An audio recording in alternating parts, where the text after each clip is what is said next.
Madison's hand was still raised when the room went quiet. Not the polite quiet of a party winding down. The kind that falls when something irreversible has just happened, when the air itself seems to flinch.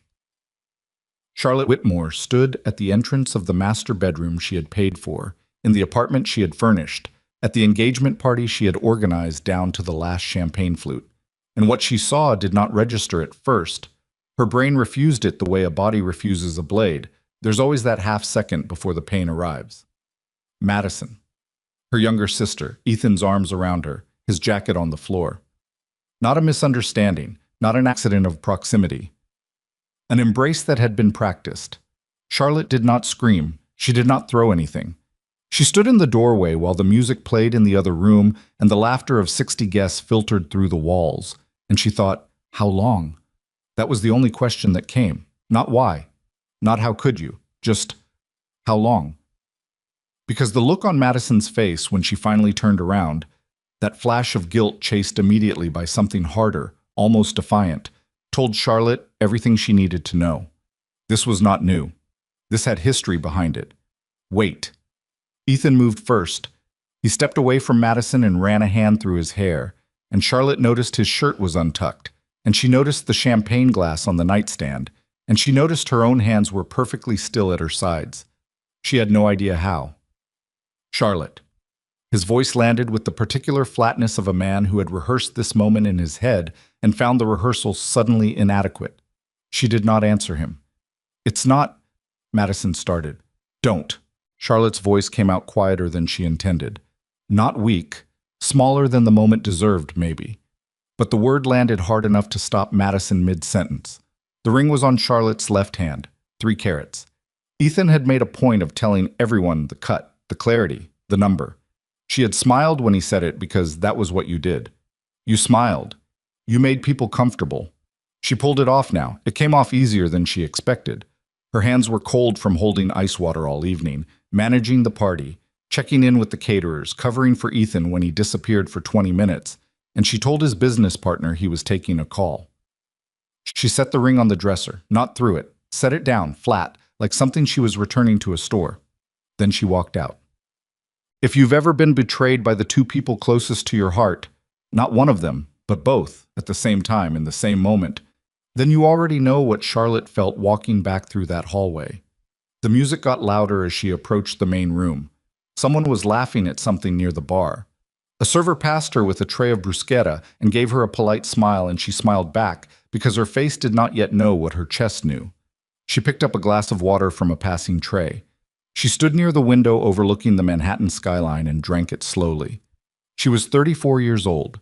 She had spent 6 of those years building a life around a man who was apparently spending those same years building something else. She had taken the smaller salary bump to stay closer to his office. She had declined the Chicago relocation offer, the one that would have changed her career, because Ethan said it wasn't the right time for them. She had written the talking points for his board presentation last March. She had proofread his emails. She had remembered his mother's birthday when he forgot.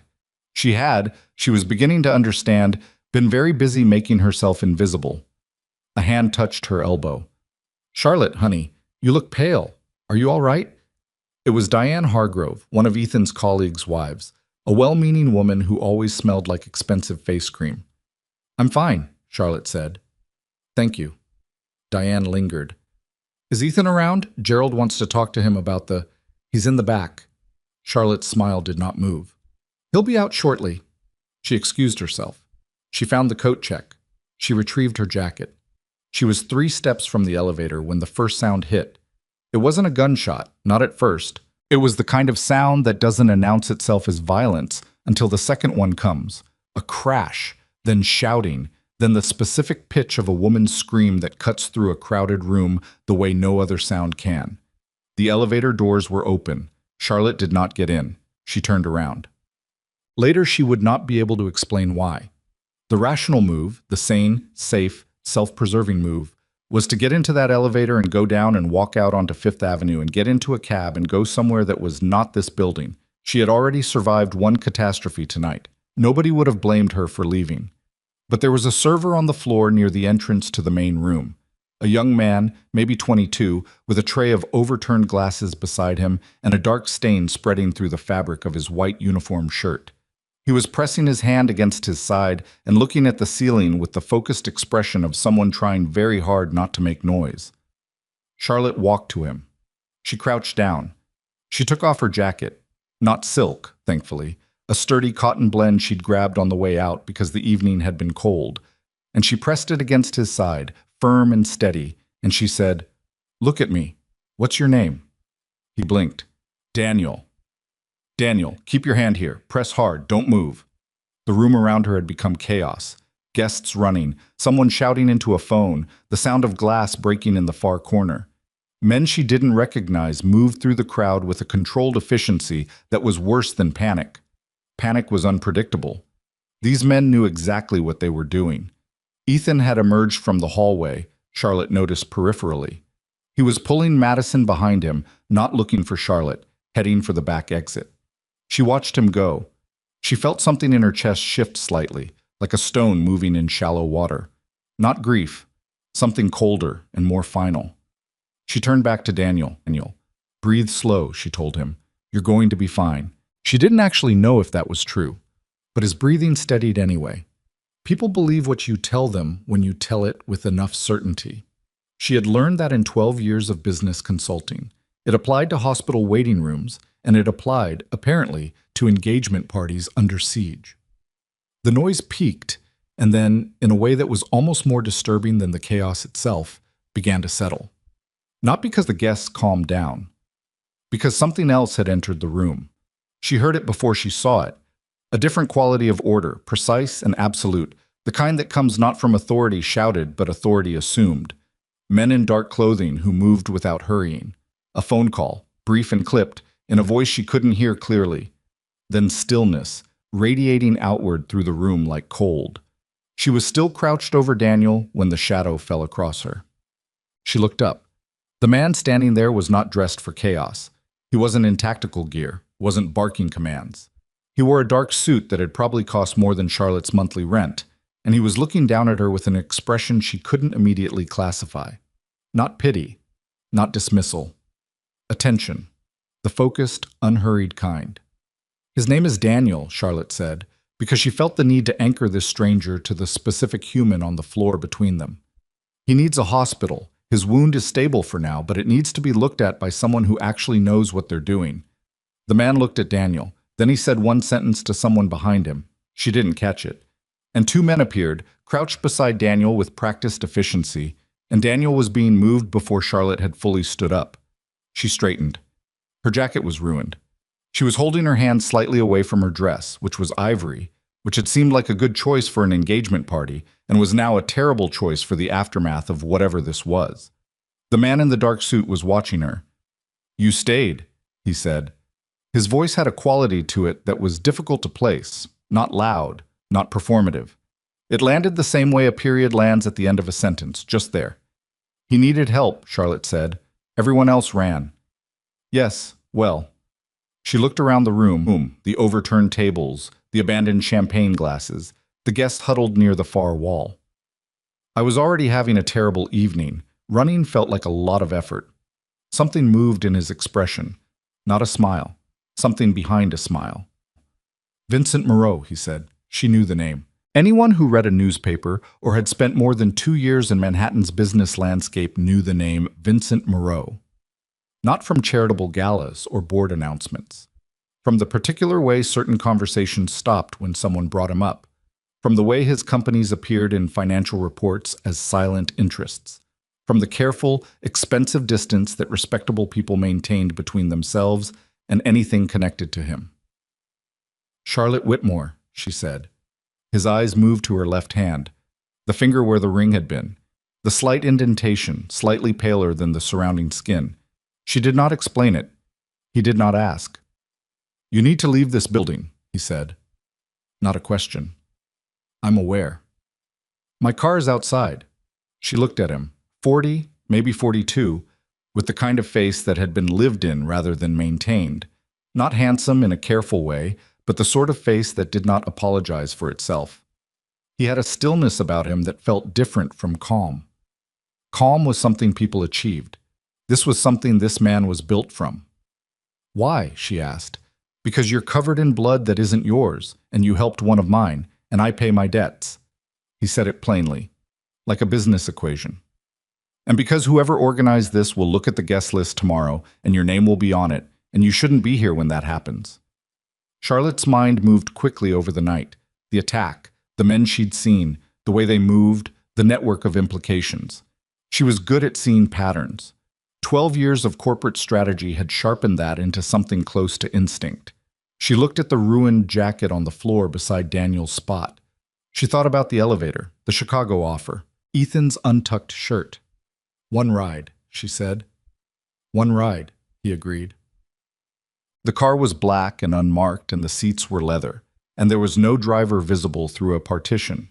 Vincent sat across from her rather than beside her, which she appreciated without knowing why. The city moved past the windows in its usual indifferent way. Yellow lights, honking horns, someone on a corner selling umbrellas even though it wasn't raining. Charlotte looked at her hands. She had cleaned them on a cloth someone had handed her, but her palms still felt wrong. "The man with the ring," Vincent said. "He left." She turned to look at him. "You saw that?" "I see most things." "He went out the back with my sister." She said it the way you say something you're still in the process of understanding, testing the words. "I'm sorry." "Are you?" "No," he said after a pause. "Not particularly, but it seemed like the correct thing to say." She almost laughed. It surprised her, the almost laugh. Her chest was so full of grief and fury and the flat, exhausted aftermath of both that she hadn't expected anything like that to find space. "He asked me to marry him 8 months ago," she said. She was not sure why she was telling this to a stranger. Perhaps because he was a stranger. "I turned down a promotion in Chicago to stay. A significant one." "What kind of work do you do?" "Corporate strategy, mostly restructuring. When companies are in trouble, I figure out what went wrong and how to fix it." She paused. "I'm apparently not as good at applying that to my own life." Vincent looked at her steadily. "Or you were working with bad data." She considered that.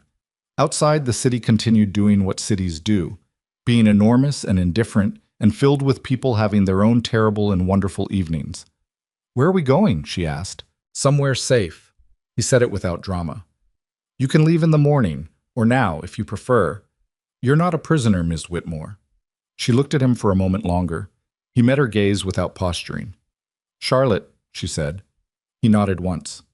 "Charlotte."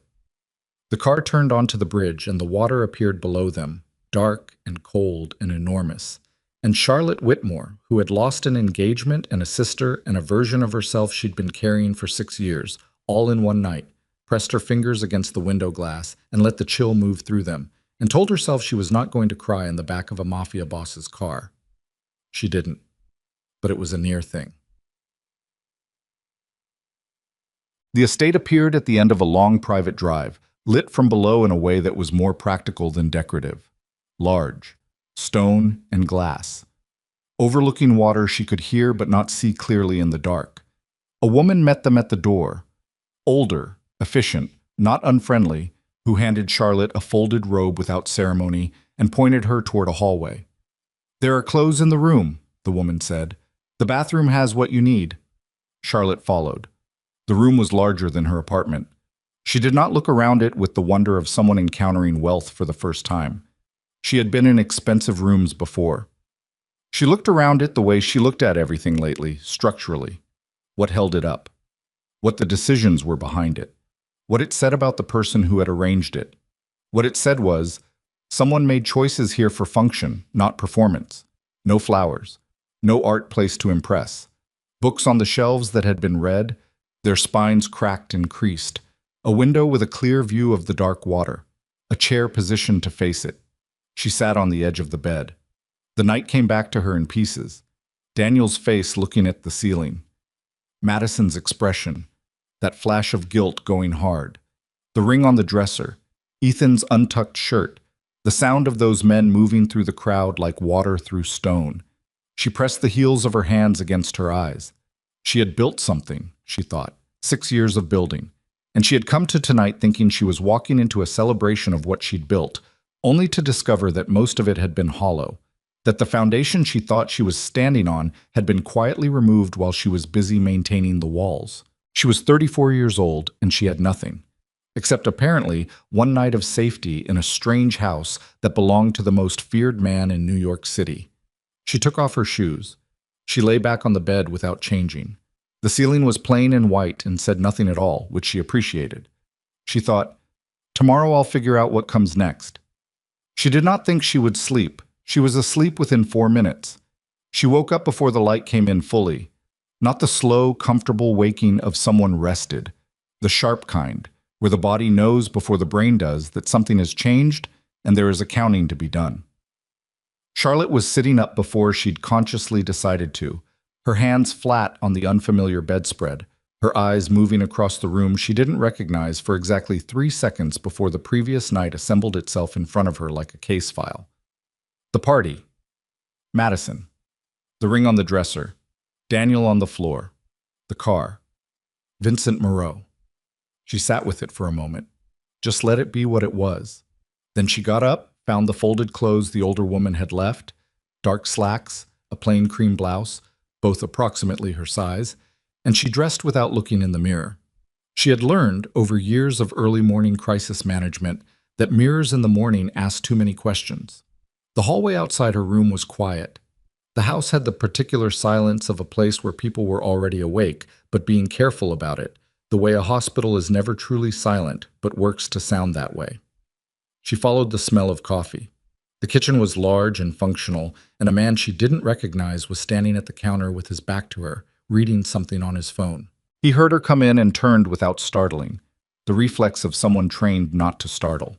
Ms. Whitmore. He was in his late 30s, broad through the shoulders, with a face that had been broken at least once.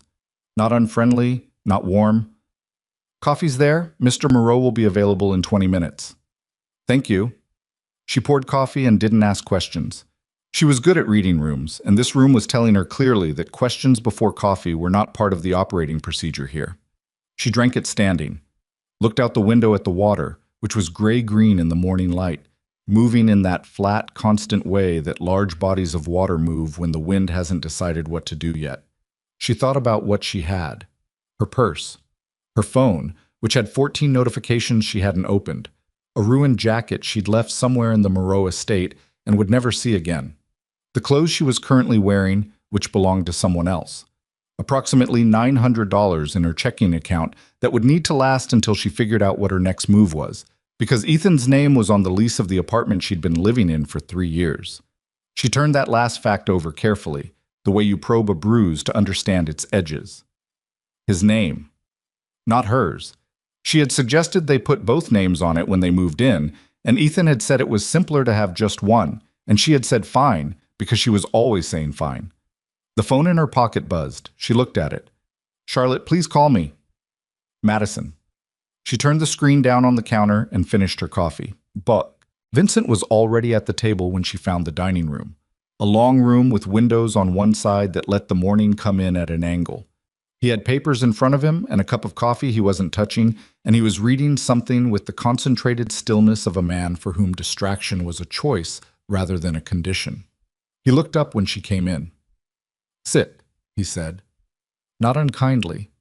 More the way you'd say it to someone you expected to be reasonable. She sat across from him. There was already a plate, toast, eggs, something that smelled like it had been made by someone who actually knew what they were doing. She was hungrier than she'd expected. "How are you?" he asked. "Functional," she said. Something in his expression acknowledged that as an honest answer. "I had someone check on Daniel this morning," he said. "He's out of surgery. He'll be fine." She let out a breath she hadn't known she was holding. "Good." "The situation last night," he moved one of the papers on the table. "It's contained. The men responsible are no longer a concern. The guests who attended will receive a call from my attorney's office this morning explaining that the incident is under investigation and their discretion would be appreciated. And the ones who won't be discreet?" He looked at her. "They will be." She didn't ask how. She was beginning to understand that certain questions in this man's presence were not questions so much as invitations to a conversation she wasn't equipped for yet. "I need to find an apartment," she said instead. I know. He picked up his coffee. I have a proposition first. She stopped eating. Not dramatically, just went still, the fork resting against the plate. Not what you're thinking, he said, with what might have been the ghost of something dry around his mouth. You don't know what I'm thinking. You're thinking I'm about to offer you money to keep quiet about last night. She hadn't been thinking that exactly, but she filed the fact that he'd set it away somewhere useful. What are you offering? He set down the coffee. He folded his hands on the table. Not the gesture of a man stalling, but a man who had made his decision some time ago and was now simply delivering it. Marriage, he said. The word landed in the room with a weight that had nothing to do with romance. Charlotte looked at him for a long moment. Outside, a bird made a sound against the window, one sharp knock, and flew off. You're serious, she said. I don't make propositions I'm not serious about. It would be a contract arrangement, legal, documented, with defined terms and a clear exit structure. My legal team would provide you with full independent counsel before you signed anything. Why?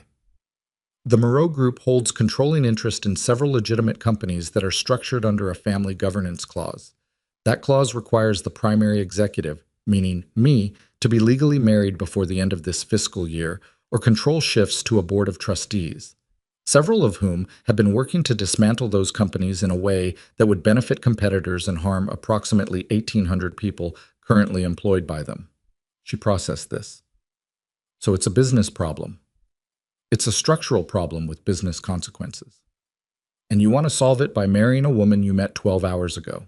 I want to solve it by marrying a woman whose character I observed under conditions that are generally more revealing than a dinner party.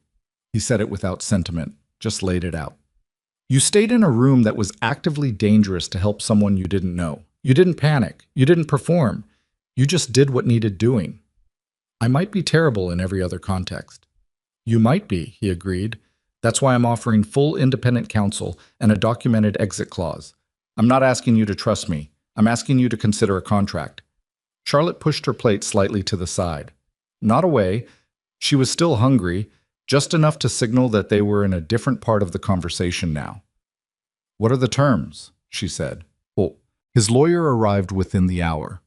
A woman named Prescott, 50s, with the kind of face that had made peace with giving bad news and moved on. She sat across from Charlotte at a different table, a smaller one in what appeared to be a study, and walked her through a document that was 47 pages long and had been, Charlotte noticed, written with an attention to the other party's protections that was not what she'd expected.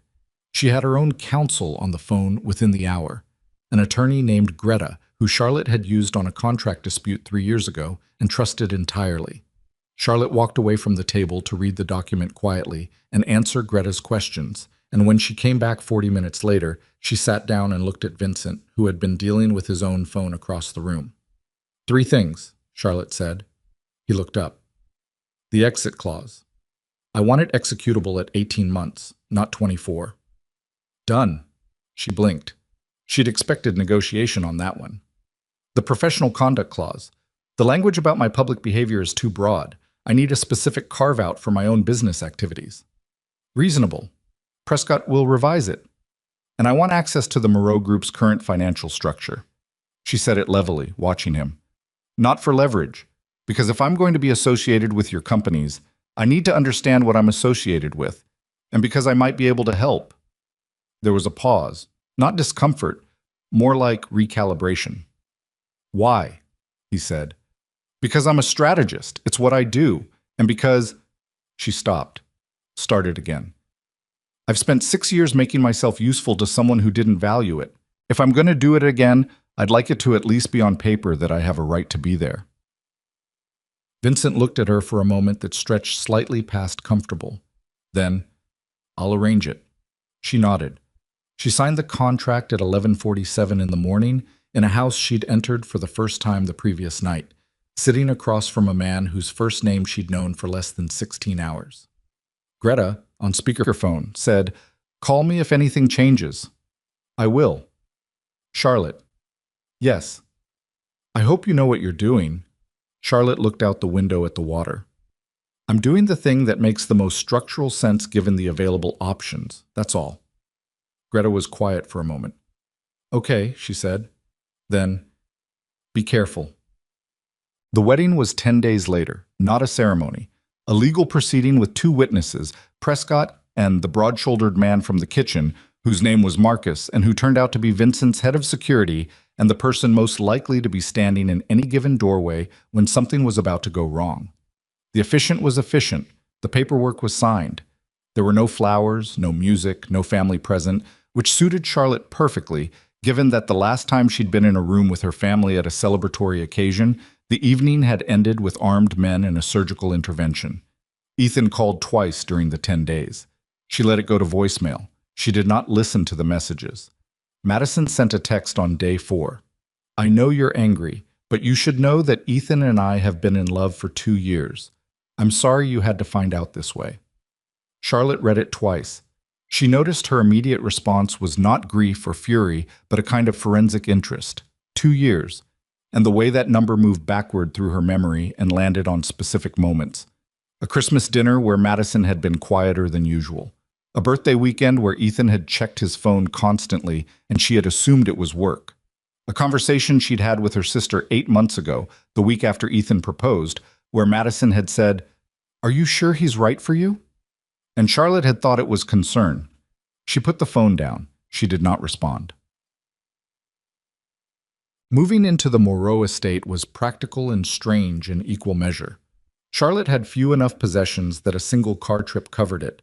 Clothes, books, her laptop, the small collection of things that had been hers before the apartment became Ethan's version of theirs. Marcus drove. He did not make conversation. She appreciated that. Her room was on the east side of the house, separate from Vincent's. She had inspected this arrangement in the contract, 2 separate private spaces with shared common areas, and found it workable. What she had not entirely anticipated was the reality of occupying a space that belonged to an organization, because a house like Vincent Moreau's was never entirely separate from what he was. There were men on the property in shifts. She began learning their schedules without meaning to, the way a person adjusts to the rhythm of a new workplace. There was a rotation of 3 near the main gate, 2 near the east entrance. Marcus had a room near the main stairwell, and she could hear, if she passed by at night, the low sound of him on the phone. It was never hostile, just present. The way weather is present, background and constant and occasionally relevant. On her 3rd day, she asked for access to the Moreau Group's quarterly reports. Vincent sent them without comment. She spent most of that night reading them. The Moreau Group was, on paper, a mid-sized holding company with legitimate interests in real estate, logistics, hospitality, and financial services. 14 distinct companies. Annual revenue in the high 9 figures. Nothing that would raise eyebrows in a standard audit. But Charlotte read financial documents the way other people read body language, not for what was there, but for what was arranged to look a certain way. And what she found, working through the reports on her laptop in the East Wing with a cup of cooling tea at her elbow and the water moving in the dark outside, was a company that had a serious and specific problem. It wasn't fraud, wasn't mismanagement exactly. It was trust. The Moreau Group's public-facing companies had a reputation that trailed them like weather. Not proven scandal, not documented wrongdoing, but the kind of accumulated association that made institutional investors nervous and kept the company's legitimate business perpetually operating at 60% of its actual capacity. Deals that should have closed didn't. Partnerships that should have developed stalled. Talented executives lasted 18 months and then left for companies where their LinkedIn profiles didn't attract uncomfortable questions. She started a document. Notes, not conclusions. Questions more than answers. What is the company actually good at? Who trusts them and why? What would change if the association changed? She worked until 2 in the morning. When she finally closed the laptop and went to the kitchen for water, she found Vincent already there, standing at the counter with a glass of something amber and a phone face down on the surface beside him. I was still in his work clothes, jacket gone, collar open, and he had the look of a man who had spent the last several hours in a conversation that required him to be very careful with every word, and was now experiencing the physiological aftermath. He looked up when she came in. Neither of them said anything for a moment. She got her water. He didn't move. The kitchen was large enough that they were not in each other's space, but small enough in the night quiet that the distance felt acknowledged. "The logistics division," she said. "Who runs it?" He looked at her. "Gerald Fain." "How long?" 9 years. Does he know the hospitality contracts from 2019 through 2022 have a 15% performance gap against comparable market segments? Vincent's expression moved. Not surprise, exactly. Something more interested than surprise. What do you think is causing it? I think Gerald Fain is running a division that's 20% larger than his management structure can handle, and instead of flagging it, he's been filing reports that smooth the numbers so they don't look like a problem. She paused. Which means you've been making decisions based on wrong data. He was quiet for a moment. How long did it take you to find that? About 4 hours. He picked up his glass. Fain has been with the organization since before I took over. I understand that. She held his gaze. I'm not telling you to fire him. I'm telling you what I found. Is that all you found? No, she said, but the rest requires more data. He studied her for a moment in that steady way he had. Not invasive, just thorough. I'll give you what you need. She nodded. She started back toward the hallway. Charlotte, she turned. Why? He said. The same question she'd asked him 10 days ago, across a different table. She thought about it honestly. Because I'm good at this and I've been wasting it, she paused. And because if I'm going to have my name attached to this company, I'd rather it be attached to something I actually helped fix. He said nothing. She went back to her room. The first time she attended a Moreau Group executive meeting was 11 days after moving in, and it went the way she had predicted it would go, which was poorly. There were 7 people in the room, 6 men and a woman named Iris Chow, who ran the financial services division and who looked at Charlotte when she entered with the expression of someone doing a rapid and not particularly charitable assessment. The men were more varied in their responses. 2 ignored her with the practiced ease of long habit. 1 was overtly polite in a way that communicated its own dismissal. And the 4th, who turned out to be Gerald Fain, looked at her with an expression she recognized immediately. He knew she'd been in the reports. He didn't know what she'd found, but he knew someone had been there, and he'd spent the last week thinking about what there was to find, and his face was doing the work of a man who has something to protect and is deciding whether to be friendly about it. Charlotte sat down. She did not introduce herself. Vincent had done that briefly at the door, and she did not open with strategy or observations. She had a notepad in front of her and she wrote things on it while others spoke, and she asked 2 questions during the first half of the meeting that were specific enough to signal she'd done her reading and open enough not to be accusations. After the meeting, Fain found her in the hallway. He was 61, heavy through the middle, with the confidence of a man who had survived multiple corporate regimes by being indispensable. Miss Whitmore. He extended his hand. His grip was firm and slightly too long. Welcome to the organization. It must be quite a change from your previous work. Different scale, she said pleasantly. Similar problems. Oh? His eyes were careful. What kind of problems? Mostly structural, she said. Companies that have grown faster than their reporting systems. Data that's accurate but not complete, the usual. She smiled. I'm still learning the landscape here. He smiled back. It did not reach anything above his cheekbones. Of course. Well, if you have any questions, my door is always open.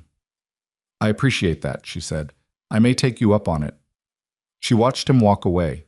She noted the slight forward lean in his shoulders and the way he reached for his phone before he'd cleared the end of the hallway.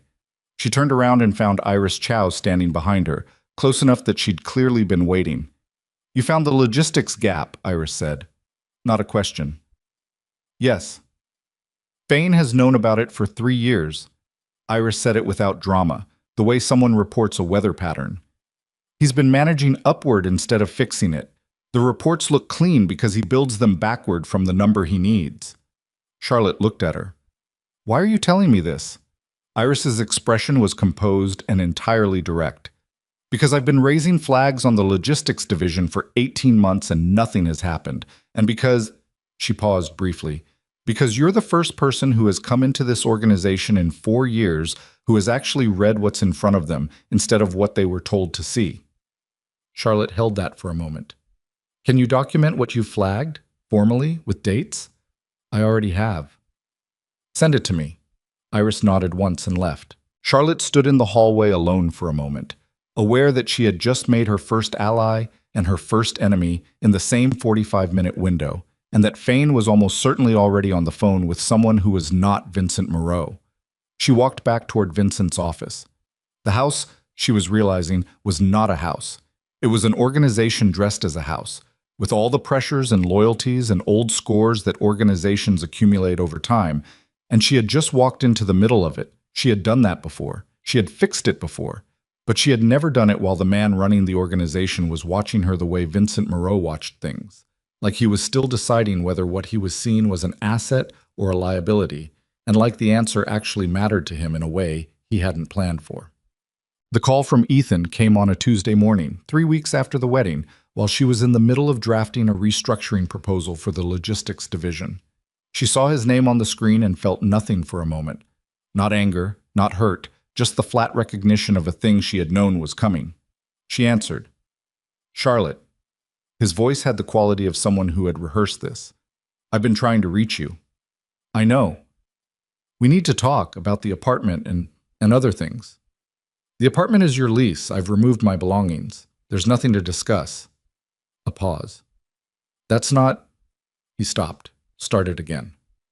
"Are you really married to Vincent Moreau?" She had expected the question. She had not expected the specific shape of what she felt when he asked it. Not satisfaction, not defensiveness. Something closer to tiredness. A bone-deep tiredness at the years she'd spent in orbit around someone who could not help, even now, asking questions that were only about himself. "Yes," she said. "Charlotte, that man is—" "Ethan." Her voice was not loud. "I'm not doing this. He's dangerous. Whatever he told you, he told me the terms of a legal contract, which I reviewed with independent counsel. That's the extent of it." She paused. "You were sleeping with my sister for 2 years. I don't need your assessment of what's dangerous." Silence. Then quietly, "I'm sorry for how you found out." "For how I found out," she repeated. "Not for the 2 years." He didn't answer that. "Don't call me again, Ethan," she said. "I mean that simply. Not in anger, just as a fact." She hung up.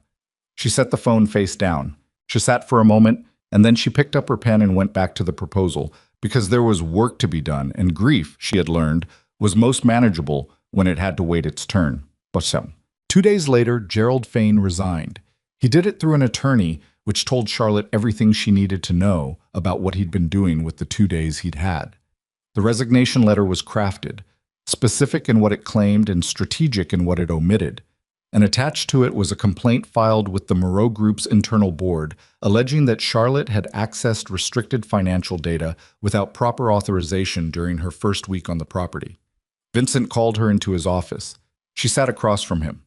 The resignation letter and the complaint were on the desk between them. She had read both, and she had noticed that the complaint contained 2 factual inaccuracies, which told her it had been written quickly. "Did you access restricted data?" he asked. "No." She held his gaze. "You gave me the quarterly reports. Those are what I worked from. If Fane filed his logistics reports in a folder marked restricted, that's his filing choice, not mine. I have the email you sent providing access." "I know you do," he said. "I sent it." She waited. He looked at the complaint for a moment, then at her. "Fane has been with this organization for 9 years and has a relationship with 3 members of the board. This complaint will go to a formal hearing unless he withdraws it." "Will he withdraw it?" "That depends." "On what?" "On what I decide to do with the information you gave me about the logistics gap." His voice was level. "Fane knows that if I pursue the gap formally, it exposes him to significantly more than a resignation.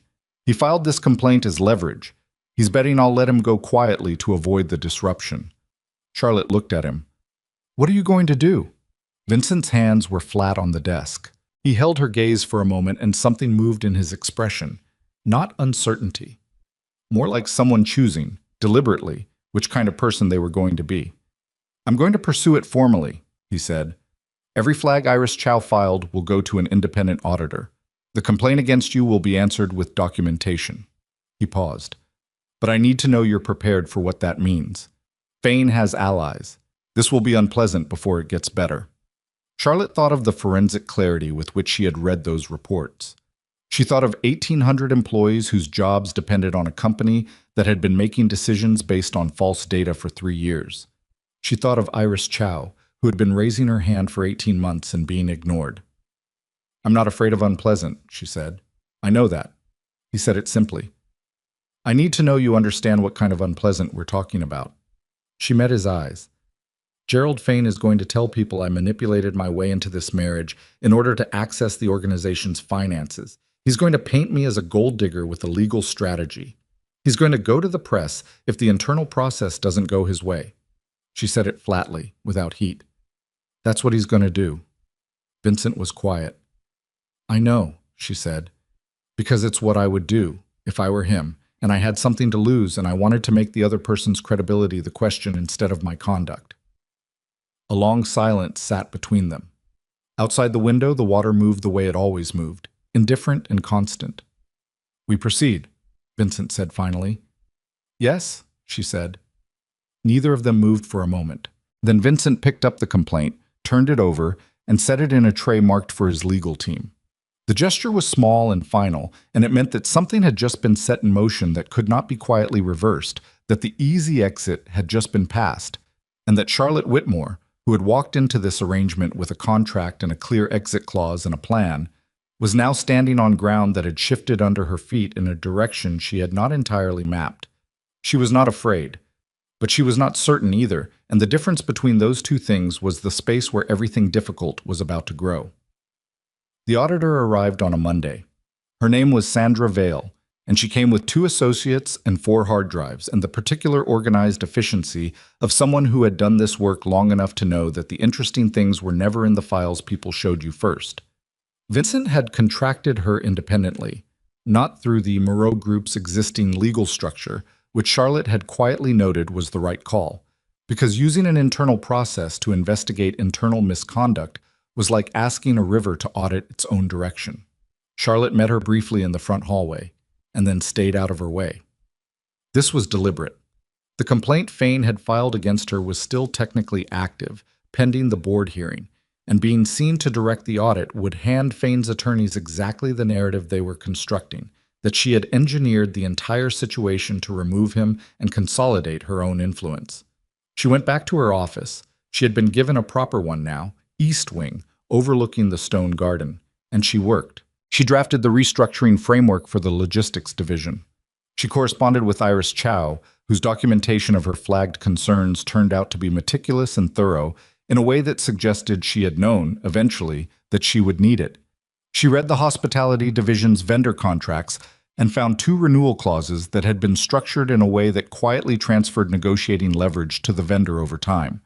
The kind of thing that didn't show up in a summary report and required someone to actually read the documents. She was 3 pages into a vendor contract on Wednesday afternoon when Marcus knocked on her office door. "Mr. Moreau wants you," he said. She set down the contract. "What happened?" Marcus had the face of a man who delivered news without editorializing it, and he delivered it now the same way he'd delivered everything else since she'd known him. "Fain's attorney called. He's withdrawing the complaint." Charlotte stood up. "When?" "Signed an hour ago. Formal withdrawal, no conditions." She was already moving around the desk. "Then why does Vincent want me?" Marcus said nothing. His silence had a texture to it this time that it hadn't had before, not ominous exactly, but weighted, like a room before a barometric shift. Vincent was standing when she came in, which was unusual. He was normally seated when he had difficult things to say.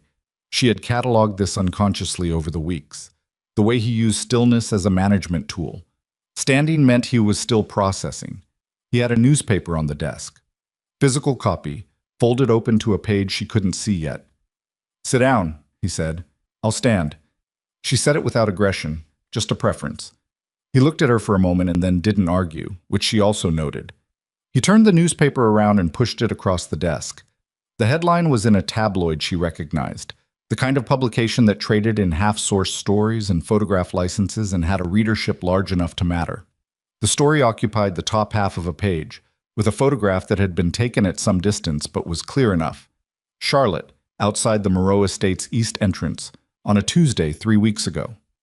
She remembered the day because she had gone outside to take a call from Greta in the afternoon, and the light had been at the odd flat angle it gets in early autumn when it lies along the ground. She read the headline, then the first 3 paragraphs. Then she set the newspaper down. Who gave them this? Her voice came out quiet and controlled, which cost her something she could feel in her jaw. We're working on that. She read the relevant section again internally without needing to look at the page. The story described her as a former corporate consultant who had pursued Vincent Moreau deliberately following the public embarrassment of her broken engagement, who had leveraged a chance meeting during a security incident at a private event to insert herself into the Moreau household, and who had subsequently filed a false report against a senior executive in order to remove him before her own conduct could be audited. It quoted a source described only as someone with direct knowledge of the organization's internal workings. Fane, she said. Possibly. The withdrawal this morning. He withdrew because he'd already given them the story. She heard the flatness in her own voice. The complaint was a delay tactic. He needed time to get this out before the audit produced anything he couldn't manage. She looked up. When does the story hit digital? It's already there. She turned and walked to the window. Not from emotion, she needed to think without his face in her eyeline. The courtyard below was empty. A stone path went from the east entrance toward the water. She had walked it twice since she'd been here. Once in the morning when she couldn't sleep, once on a Sunday afternoon when the work had gone still and she needed air. She thought through it methodically, the way she'd been trained to think through a crisis. What was the actual damage? What could be addressed? What couldn't? The damage was this. The story had given names to a narrative that was already available. Gold digger, corporate manipulator, woman who moved from one powerful man to another, using each one as a rung. It wasn't provable, but it didn't need to be provable. It needed to be credible, and credible was what tabloid language was specifically designed to produce. The investors, she said. 3 calls this morning from institutional partners. My team is managing them. She turned back. That's not managing them. That's containing them temporarily. She looked at him directly. You know that. Yes. He said it without resistance. What do you want to do? She thought of the framework she'd been building for 3 weeks. The restructuring plan. The vendor contracts. The reputational gap she'd identified in the company's first quarter analysis. The way that the Moreau Group's legitimate businesses were perpetually underperforming their market segment, not because of their actual conduct, but because of what people assumed about them. She thought about how the story in that newspaper had just made the gap she was trying to close significantly wider. I want to do the thing that Fane is betting we won't do, she said. Vincent waited. I want to be transparent. She moved back to the desk and picked up the newspaper. Not defensive, transparent. Here's the contract, here are the terms, here's what I've been working on, here's the audit, and here's what it found. She set it down. Secrets are where rumors grow. You take the secret away, you take the air out of it. He was studying her with that thorough, unhurried attention. That means releasing the marriage contract. Yes. The terms of that contract are private. They're private until someone decides the story about them is more interesting than the truth. She held his gaze. They already decided that. So the truth is the only thing we have left. Silence in the room. Outside, somewhere on the property, a phone rang and was answered and went quiet. There's a board hearing next week, Vincent said finally. The 3 members Fane is connected to will use this story in that room. I know.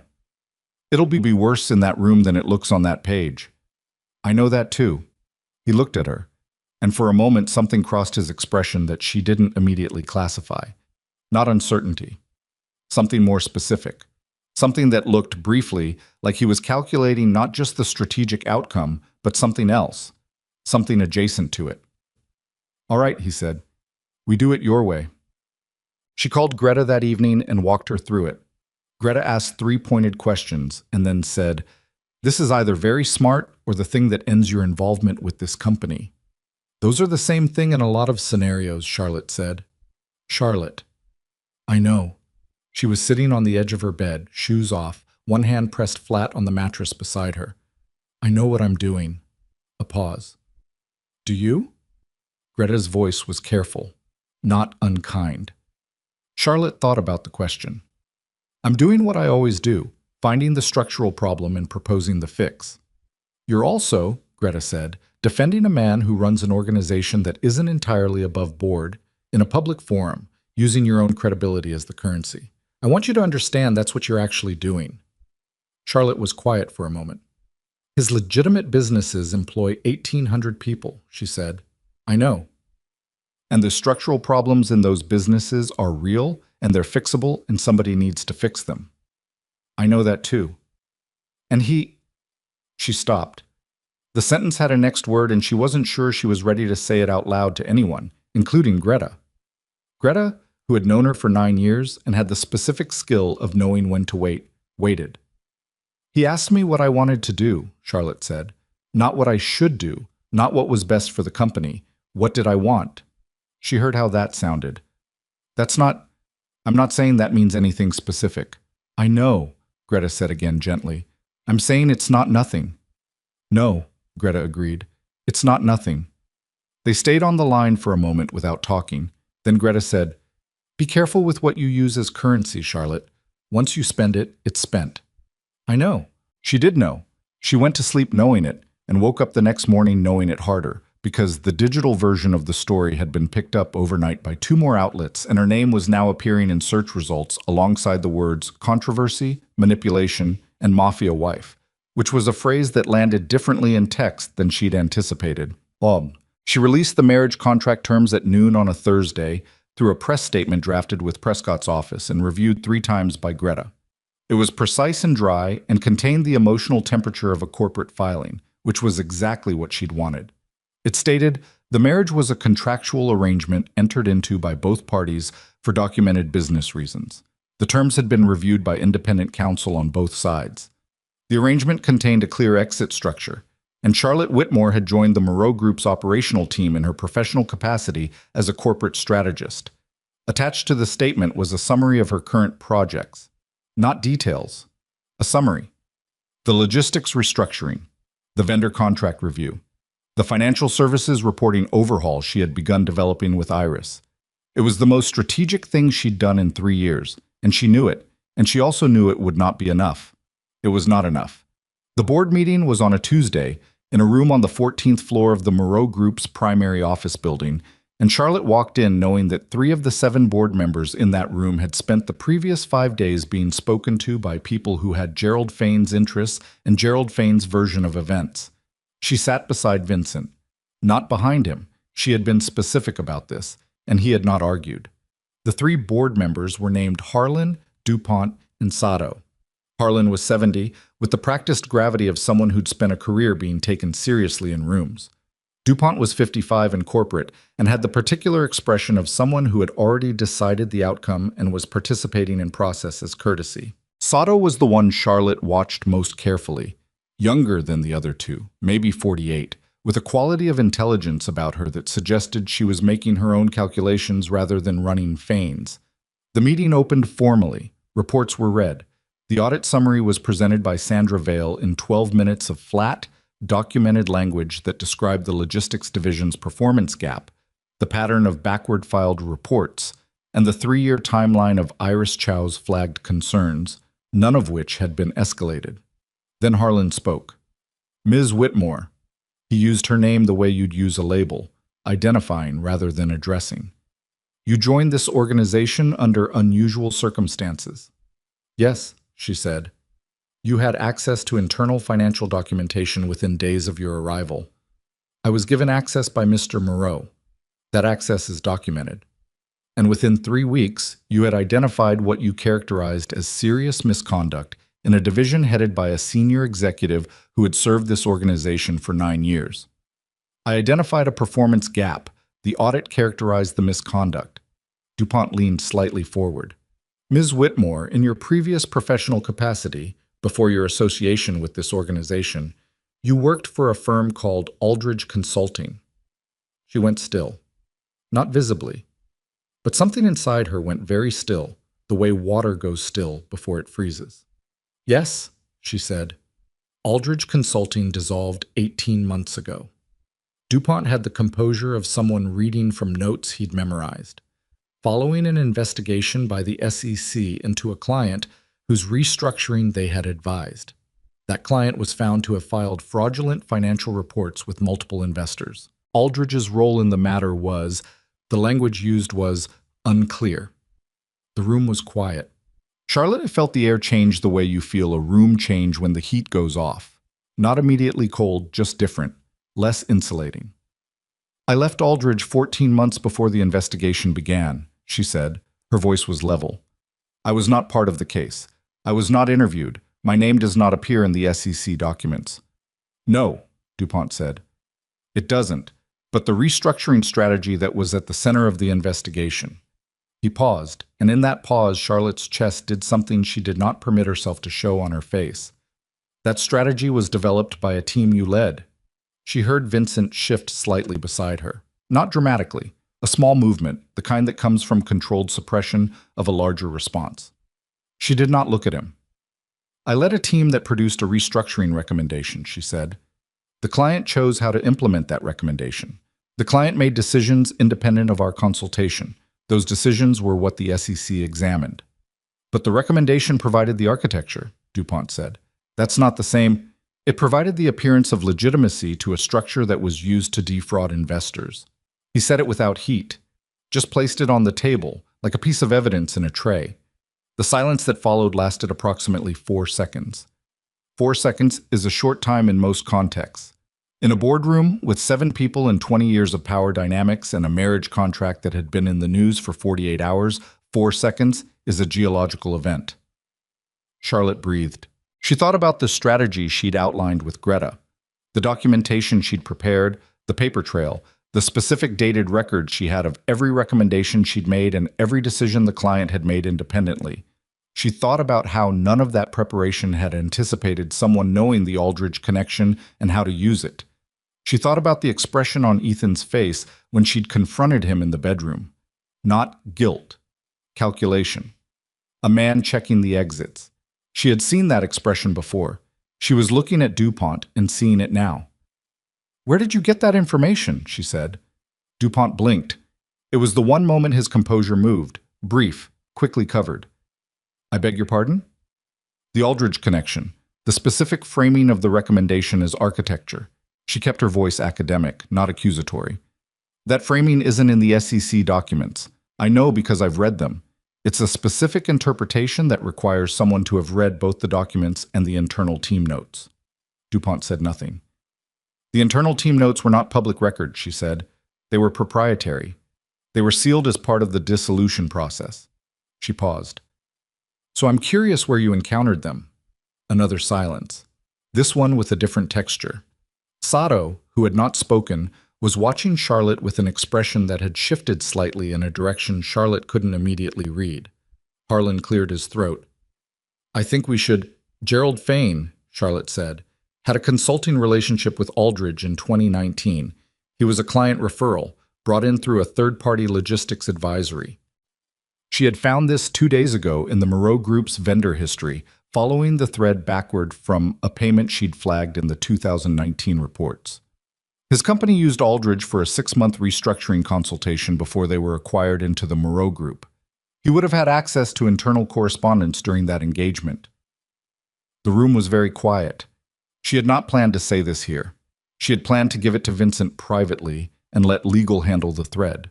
She had planned, in other words, to be careful and methodical. But careful and methodical required time she no longer had, and the alternative was sitting in this room while her professional history was used as a crowbar to pry her out of a company she had spent 5 weeks actually trying to help. And she found, somewhat to her own surprise, that she was not willing to do that. "I'd like to formally request," she said, "that the board's receipt of the Aldridge internal documents be added to the audit scope, because if those documents were obtained improperly, this board's use of them constitutes a procedural violation that affects the legitimacy of this hearing." Harlan's face had the specific expression of a man who had thought he was managing a situation and had discovered he was inside one.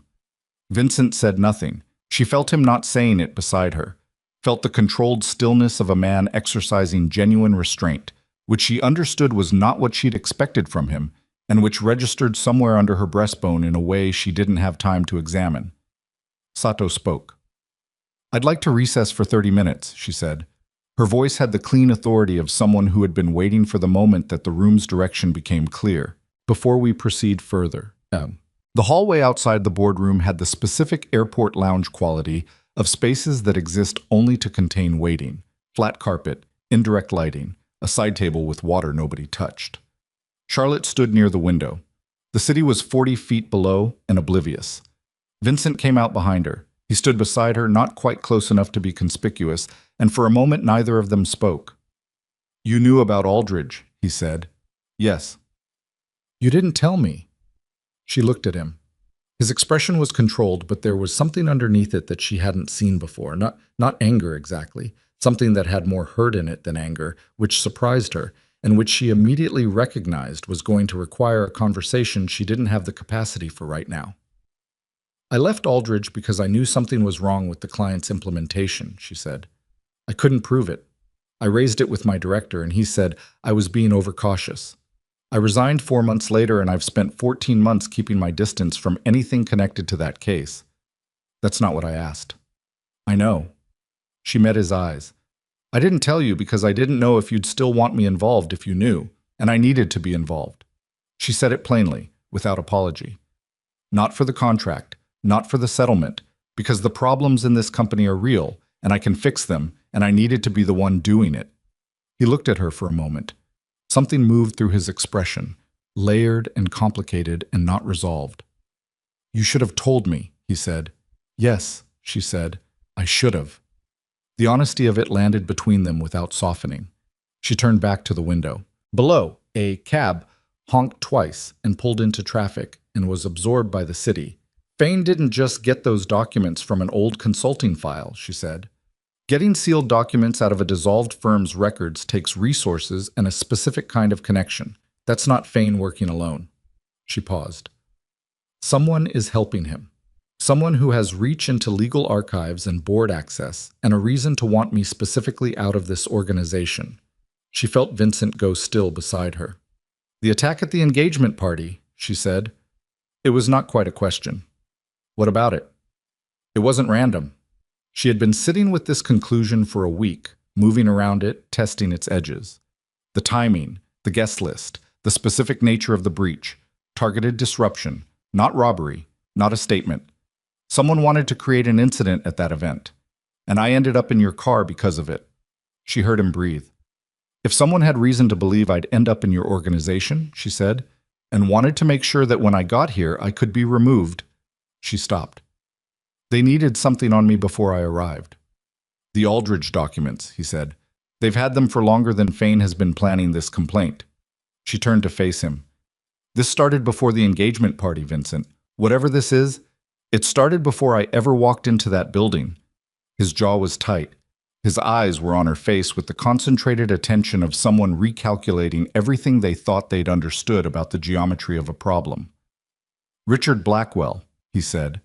She had not heard the name before, but she watched his face when he said it, and she understood from the specific quality of his stillness, the way certainty and fury sit in a person's body differently than suspicion, that this was not speculation. "Who is he?" she said. "An old problem," Vincent said, "that I thought was managed." She heard what was under the words. Not just an enemy, the specific category of enemy that comes with history and unfinished scores, and the long memory of men who operate in spaces where settling scores is structural rather than personal. "He used me," she said. Not a question, not accusation, just understanding, arriving in a cold, clean line. "I don't know yet how much of it was planned." Vincent's voice was very even. "But I'm going to find out." He turned toward the boardroom door. He stopped. He turned back. "Charlotte." His voice had a different register for a moment. Not corporate, not managed, just direct. "When we go back in there, what you did with DuPont's question, the Fane connection, the documents, that was..." He stopped. "Where did you find it?" "The 2019 vendor history," she said. "Payment records." He looked at her for a moment with something that was not quite gratitude and not quite respect, but lived in the space where those two things meet when neither of them is performed. "All right," he said. They went back in. The hearing reconvened and lasted another 90 minutes. Sato voted to expand the audit scope to include the board's receipt of the Aldridge documents. Harlan voted against. DuPont abstained, which was the abstention of a man who has realized the floor he was standing on has become unreliable. The formal vote to remove Charlotte from her operational role failed by one. It was not a victory. It was the thinnest possible margin against a move that would have made everything she'd built in 5 weeks irrelevant, and the margin existed only because Sato had made her own calculations and decided Charlotte was more useful than she was dangerous, and that was not a foundation Charlotte could rely on long term. She walked out of the building beside Vincent into the cold afternoon air and stood on the sidewalk while Marcus pulled the car around, and she thought, this is not over. It is, in fact, only at the point where it begins in earnest. She thought about Richard Blackwell, whose name she'd heard for the first time 40 minutes ago, and who had apparently been arranging pieces around her since before she knew she was on a board. She thought about the Aldridge documents, sealed and supposedly inaccessible, which someone with money and the right connections had pulled from a legal archive and placed in the hands of a board member. She thought about the engagement party, and the attack, and the car, and the contract, and all the choices she'd made since, each one feeling like her own, and each one she now understood, possibly anticipated. She had been good at reading structures. She had been good at seeing what was arranged to look a certain way. She had spent her career finding the thing behind the thing, and she had not, until this moment, turned that skill on herself. The car arrived. She got in. Vincent got in beside her, but not across, beside, which was different from every other trip in this car, and she noticed it without remarking on it. They rode in silence for 3 minutes. Then she said, I need everything you have on Richard Blackwell. Vincent looked at her. In the gray afternoon light through the car window, his face had an openness to it she hadn't seen before. Not vulnerability, not weakness, but the specific expression of someone who has stopped deciding whether to trust you, and simply has. You'll have it tonight, he said. She nodded. Outside, the city moved past them, enormous and indifferent and full of people arranging things and having things arranged around them.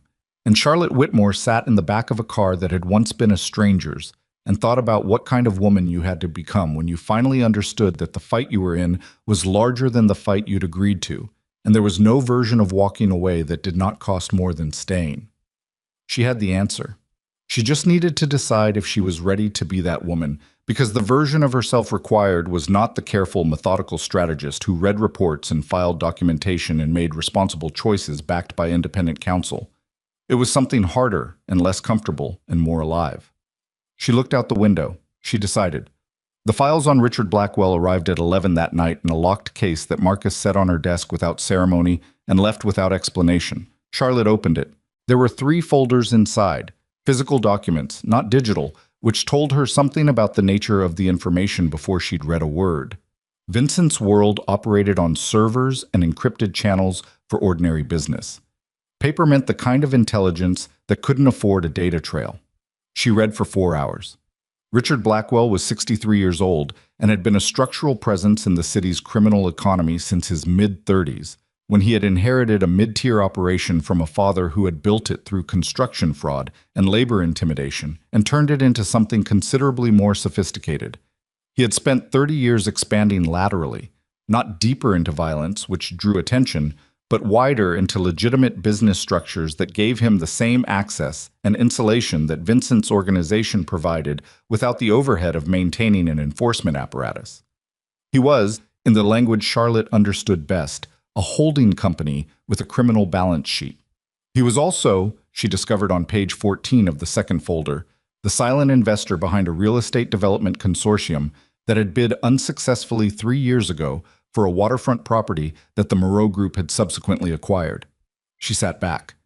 The loss of that bid had cost Blackwell approximately $40 million in projected development revenue. More than that, it had cost him the specific property, which sat at the intersection of 2 rezoning corridors that would triple in value over the next decade. Vincent's acquisition had not been aggressive. He hadn't undercut or maneuvered. He had simply been there first, with better financing and faster execution. Blackwell had been waiting ever since. She went to the third folder. The engagement party appeared on page 3. Not by name, by date, location, and a terse notation that read, incident arranged through third-party contractor, objective disruption, and asset displacement. The language was bureaucratic and bloodless and made her stomach tighten in a way that had nothing to do with shock and everything to do with the specific nausea of understanding that you were a variable in someone else's equation before you knew the equation existed. Asset displacement. She had been the asset, moving her from Ethan's orbit, where she was simply a woman with a broken engagement, into Vincent's, where she became a liability that Blackwell could weaponize. She closed the folder. She sat for a moment with her hands flat on the desk and breathed through the particular coldness of realizing how precisely you've been handled. Then she picked up her pen and started writing. She was at Vincent's office door at 7 in the morning. He was already there. She was beginning to understand that he kept hours that suggested sleep was something he treated as a scheduling inconvenience rather than a biological requirement. He looked up when she came in and took in the fact that she was wearing the same clothes as the previous day, which she had not gone home to change, and he did not comment on it. She put 3 pages of handwritten notes on his desk. Blackwell wants the waterfront property, she said. Not this organization, not you, the property. She pointed to the second page. He's been building toward a forced sale scenario. If he can destabilize the Moreau Group's legitimate holdings sufficiently, board fractures, investor withdrawal, public credibility collapse. The property goes into a liquidation pool, and he acquires it through a shell consortium at distressed valuation. Vincent was reading her notes. His face was still. The board members, she said, Harlan and DuPont. Look at their outside investment structures. He looked up. I don't have access to that yet, she said, but I'm guessing one or both of them has an interest in the shell consortium. Blackwell doesn't buy loyalty. He structures it. Gives people a financial reason to want the outcome he wants, so they're not taking his orders, they're following their own money. Vincent set down the pages. If you're right, then the board hearing wasn't just Fane being vindictive. It was a step in a larger sequence. She pulled out the notation she'd found the previous night. He had this planned before the engagement party. He knew I'd end up here, or someone like me would. He needed a person inside your operation he could attach a scandal to. He needed you specifically, Vincent said. The Aldridge connection. He built the Aldridge connection. She heard the flatness in her own voice. Or he found it and decided it was useful and arranged the rest around it. Someone steered me toward that engagement party. Ethan's firm had 3 different venue options for that event. They chose that building. She paused. Ethan's firm receives consulting referrals through a third-party broker. I'd be willing to bet that broker has a connection to Blackwell's network. The room was very quiet. Vincent stood up slowly. He moved around the desk, not toward her, just away from the chair, the way a person moves when a space becomes insufficient for what they're thinking. He walked to the window and stood with his back to her for a moment. He used your sister, Vincent said. Charlotte's jaw tightened. Possibly. Or my sister and Ethan were already happening, and Blackwell simply used the timing. She paused. It doesn't matter which. It matters to me, he said. She looked at his back. Something in the set of his shoulders had a quality she hadn't seen before. Not the controlled stillness she'd come to read as his default. Something with more heat in it. The specific tension of a man who is deciding whether to let himself be angry or to use the anger. What matters, she said carefully, is what we do next. He turned around. His eyes had a different quality this morning. The calculating patience she'd catalogued over weeks was still there, but underneath it something had shifted, like a temperature change, not dramatic, but absolute. There's a meeting, he said, annual. The significant families, a term that means something specific in this city, and the significant legitimate interests associated with them. It's in 9 days. I know about it, she said. It's in the files. Blackwell will be there. Yes. He's going to use it. Vincent's voice was level. The story is already circulating. The board hearing results will be known by then. He'll present it as evidence that the Moreau Group is unstable, leadership fracture, a marriage of convenience with a woman under ethical investigation, a senior executive forced out under questionable circumstances. He'll propose himself as a stabilizing acquirer, Charlotte said, the waterfront property in particular. And he'll have support, because the people in that room respect strength, and they interpret instability as weakness, and weakness as an opportunity. He paused. He'll have had 9 days to work those relationships. Then we use the 9 days better than he does. Vincent looked at her. How? She had thought about this through the early morning hours, working through it the way she worked through a restructuring problem. What do you actually have? What does the other party need to believe? Where is the leverage? The audit, she said. Sandra Vale's report. When does it complete? She told me end of this week. We need it in 5 days, and we need it complete, not a summary, the full documentation. She moved to the desk and picked up her notes. Fain's report showed a 3-year performance gap. What they didn't show, because the data was filed in a way designed to obscure it, was that the underlying business was sound. The logistics division, the hospitality properties, the financial services structure, they're performing below capacity because of management failure, not structural failure. You're sure of that? 90%. She looked at him. I need access to 3 more sets of files to get to 100. You'll have them by noon. And I need to talk to Iris Chow today. I'll arrange it. She nodded. She turned to go. Charlotte? She stopped.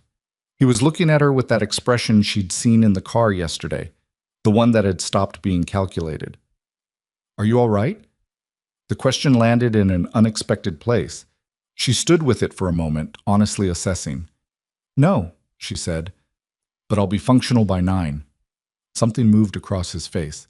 Not pity, something with more respect in it than pity ever managed. Good, he said. That's enough. The next 5 days were the kind of work that doesn't feel like work, because the urgency metabolizes the exhaustion before it can settle. Charlotte slept 4 hours a night and ate when Marcus put food in front of her and moved through the files with the focused tunnel vision of someone who has stopped managing their emotional state and started simply operating. Iris was a precise and thorough collaborator. She arrived each morning with documentation organized by date and category and had the valuable quality of saying exactly what she knew and nothing beyond it. Charlotte had worked with people who filled uncertainty with confident extrapolation, and she had learned to discount them systematically. Iris said, I don't know, with the same composure. She said, here's what I found, and it made everything she said reliable. On day 3, they found it. Not the logistics gap, that was already documented.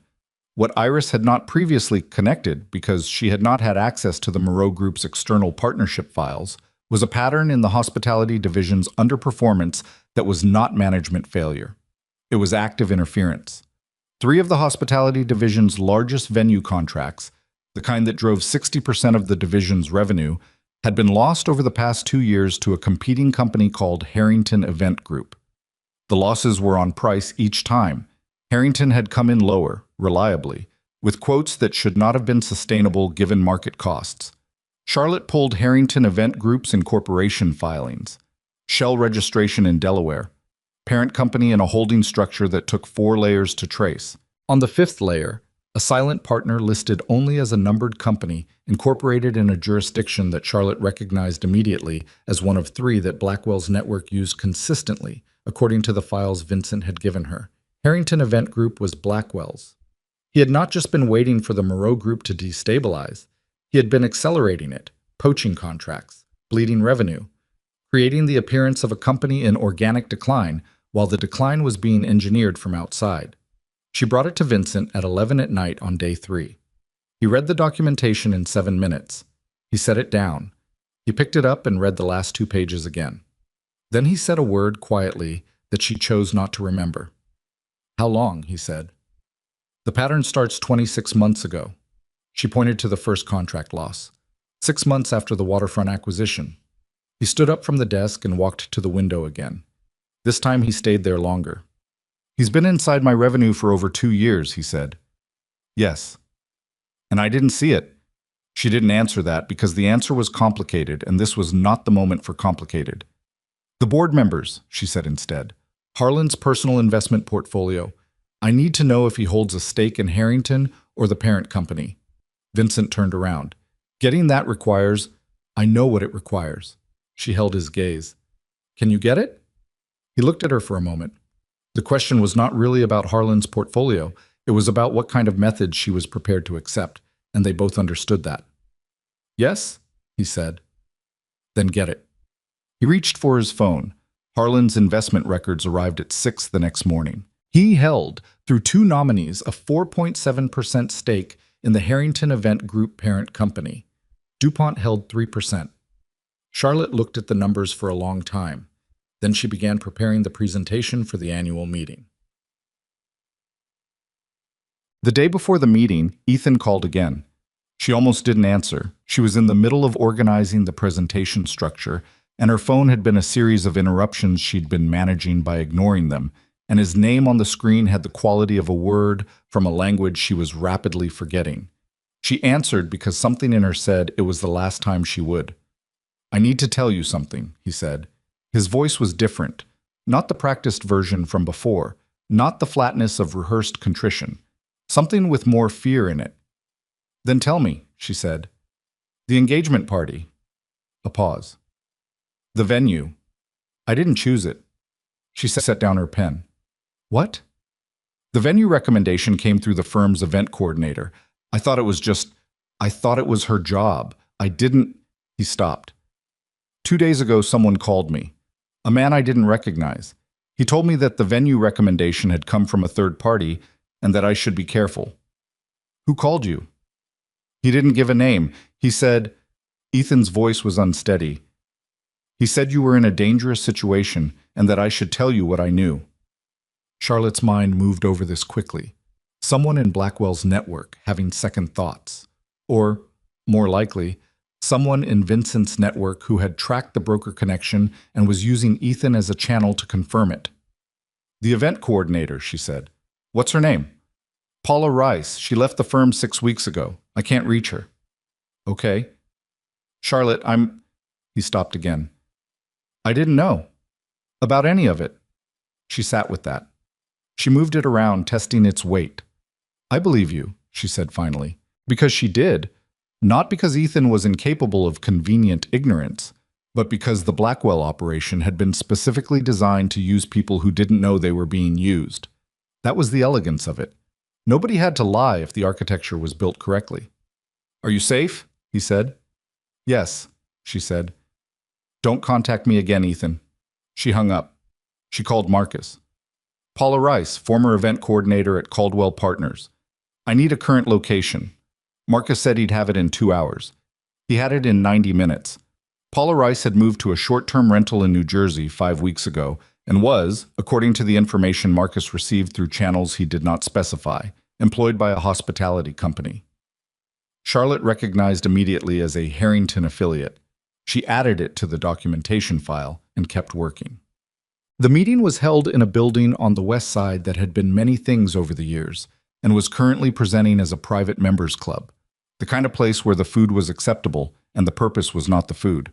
Charlotte had never been inside. She had heard it described in 3 different contexts over the past week, each description slightly different in its emphasis, and from the variations she had assembled a reasonable picture of what it was.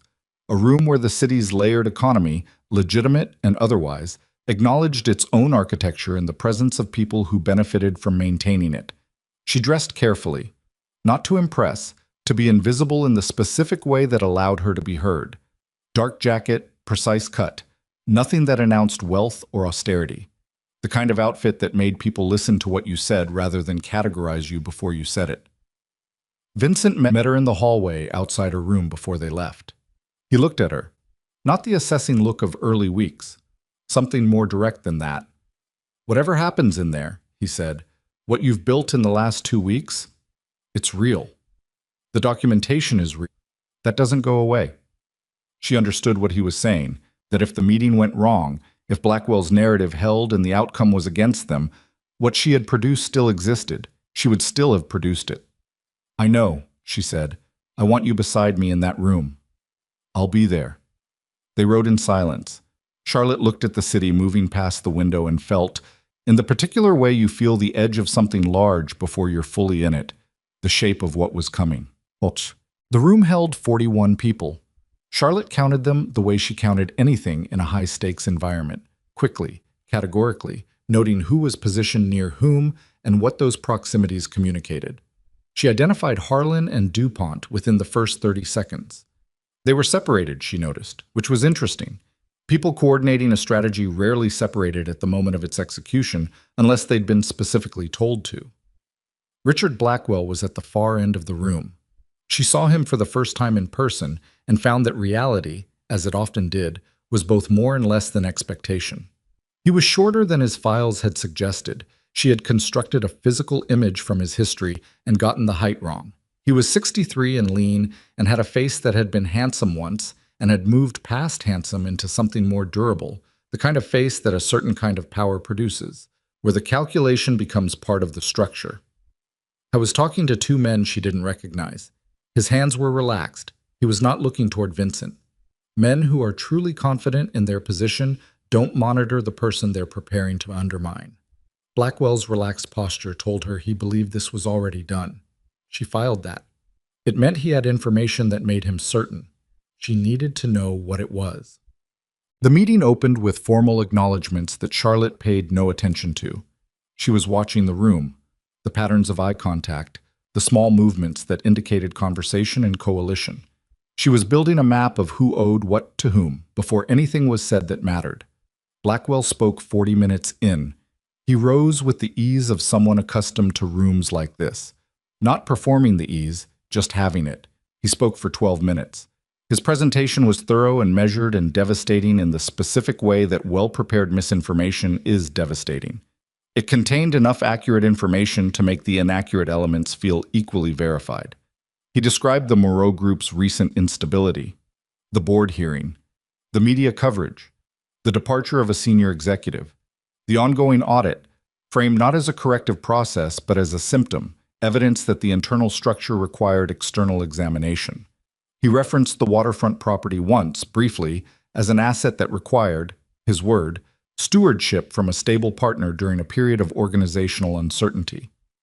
He did not look at Charlotte once during the 12 minutes. It was, she understood, precisely calculated. Acknowledging her would have invited the room to engage with her as a factor. By not looking, he reduced her to scenery. She watched the room during his presentation, watched the faces, watched the small shifts in posture that indicated agreement or reservation. She had been doing this kind of reading for 12 years, and she was good at it, and what she saw gave her a specific percentage probability of the room's disposition that was not in her favor.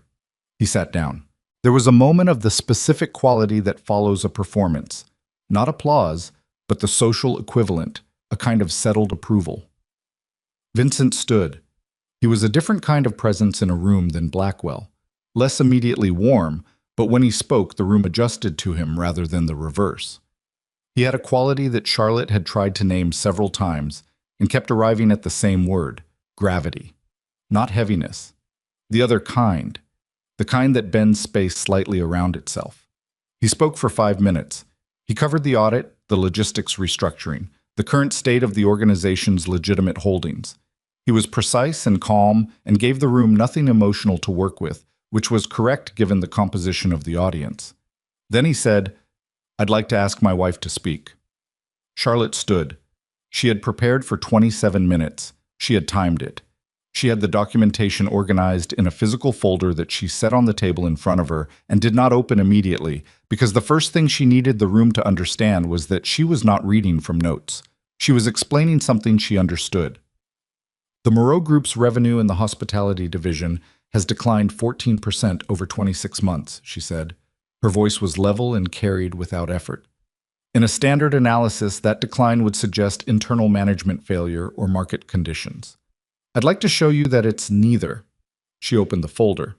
She had prepared 12 physical copies of the key documentation, enough for the significant parties in the room without broadcasting the presentation to everyone. Marcus distributed them. Harrington Event Group has won 11 contracts previously held by Moreau Hospitality Divisions over the same 26-month period. In each case, Harrington's bid undercut the market rate by 8 to 12%, a margin that, given their operational costs, should have been unsustainable. She paused. Let the room absorb the document. It was sustainable because Harrington Event Group is capitalized by a parent entity that does not require the hospitality division to be profitable. The parent entity's return comes not from Harrington's margin, but from the revenue displacement, moving contracts out of the Moreau Group's column and into a competitor's, accelerating the appearance of organizational decline. The room was quiet, a different quiet than it had been 30 seconds before. The parent entity, she said, traces through 4 holding layers to a silent partner whose investment patterns overlap with several other interests in this room. She did not look at Blackwell. She looked at the room. I have the documentation. She turned 2 pages in the copy in front of her. I also have the documentation of the board members whose vote at last week's hearing was material to this situation and who hold, through nominee structures, equity stakes in the Harrington parent company. She said it without heat. That documentation has been provided to an independent legal firm this morning and is being reviewed for potential securities law implications. Harlan's face did something she didn't need to watch carefully to read. DuPont's had gone entirely still. She looked up from the folder. The Moreau Group's legitimate businesses are structurally sound, she said. The performance gaps are the result of external interference and internal reporting failures, both of which are in the process of being corrected. The waterfront property is performing in line with acquisition projections and is not in any distressed condition. She closed the folder. The stewardship it requires is the stewardship it already has. She sat down. The room was very quiet. Not the settled approval quiet of after Blackwell's presentation. Something more active. The sound of a room recalculating. She did not look at Vincent. She looked at her hands, flat on the table, which were completely still, and she thought about how much she had spent to get to this moment, and whether it would be enough, and allowed herself approximately 4 seconds of that uncertainty before she put it away. Then Blackwell stood up. He had the face now of a man who has watched something go differently than it should have and is deciding in real time how to respond. The relaxed ease was still there. He was too experienced to drop it entirely, but underneath it something had shifted into a harder register. The documentation Ms. Whitmore refers to, he said, addressing the room rather than her, was assembled by a party with a clear vested interest in its conclusions. I'd suggest that any serious analysis. The documentation was assembled by Sandra Vale's auditing firm, Charlotte said. She did not stand. She said it conversationally, the way you correct a small factual error. Ms. Vale has 30 years of independent practice and no prior relationship with the Moreau Group. Her firm's engagement letter is in the materials you've received. Blackwell looked at her for the first time. She met his eyes. He had the gaze of someone accustomed to being the most dangerous thing in a room, looking at someone who wasn't registering the appropriate response to that. She held it without difficulty, not through bravado, through the specific absence of fear that comes when you've already decided what you're willing to lose and you've made your peace with it. You're very confident, he said. I'm accurate, she said. They're different things. A sound moved through the room, not quite a reaction, something quieter. The social acknowledgement of a moment that has shifted. Blackwell's jaw was tight. He looked away from her first, not dramatically, a natural movement, the kind anyone might make. But the room noticed. These rooms always noticed. He sat down. She did not allow herself to feel anything about that for another 12 minutes. The formal portion of the meeting concluded without a vote on the waterfront property, which was a procedural outcome that the Blackwell faction had clearly not anticipated. The vote had presumably been on the agenda, supported by enough pre-meeting coalition work to pass. The documentation she'd introduced had made 3 of the swing votes unwilling to commit publicly, and without the swing votes, the faction had pulled the proposal rather than take a failed vote on record. It was not a defeat of Blackwell. It was a deferral. She understood the difference.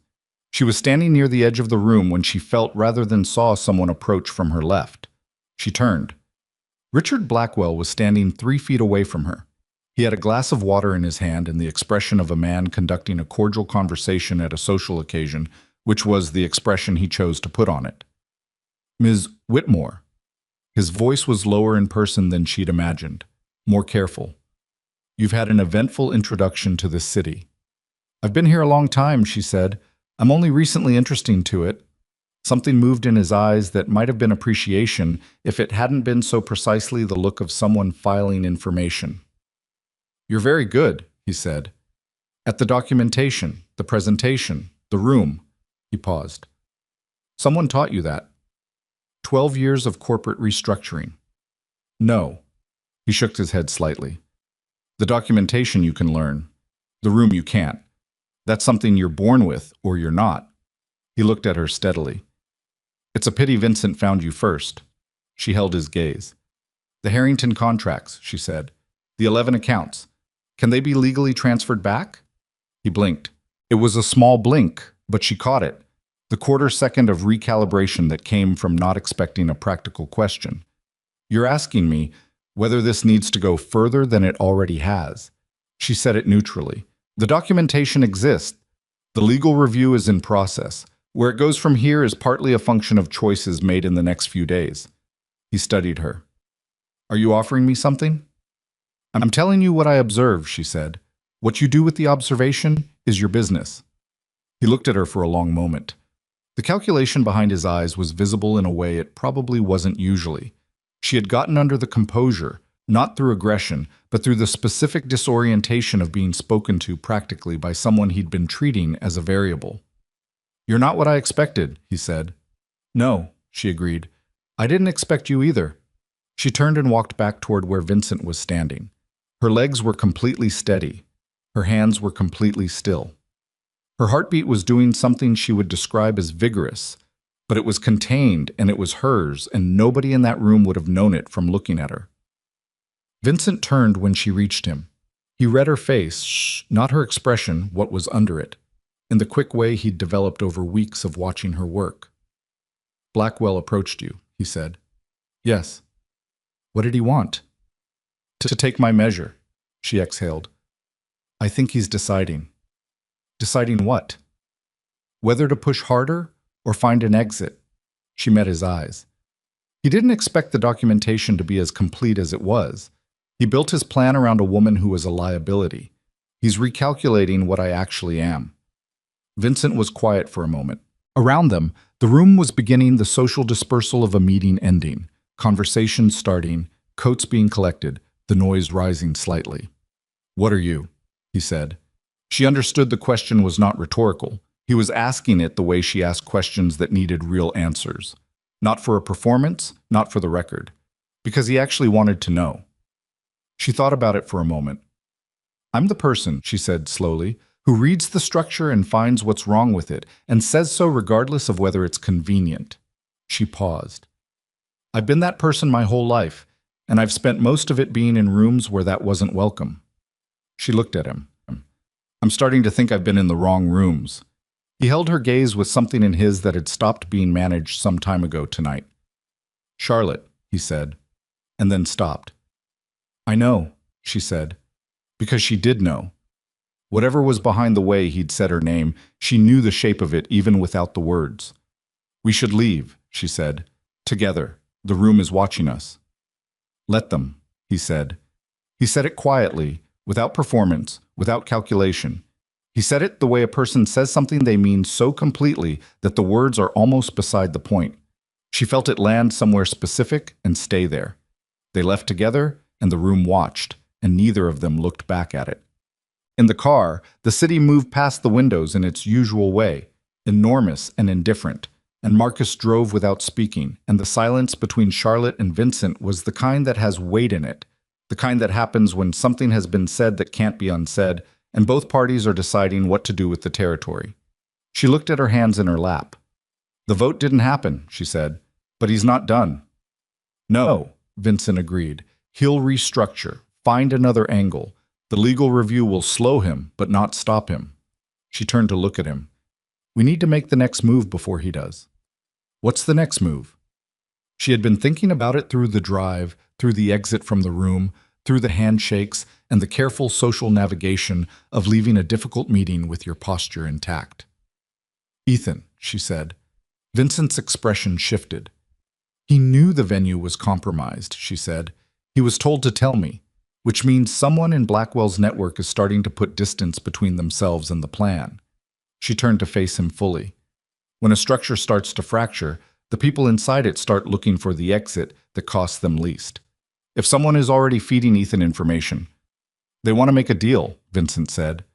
They want insurance, she corrected, which is the same thing, but from a different direction. She paused. I need to know who called Ethan. I'll find it.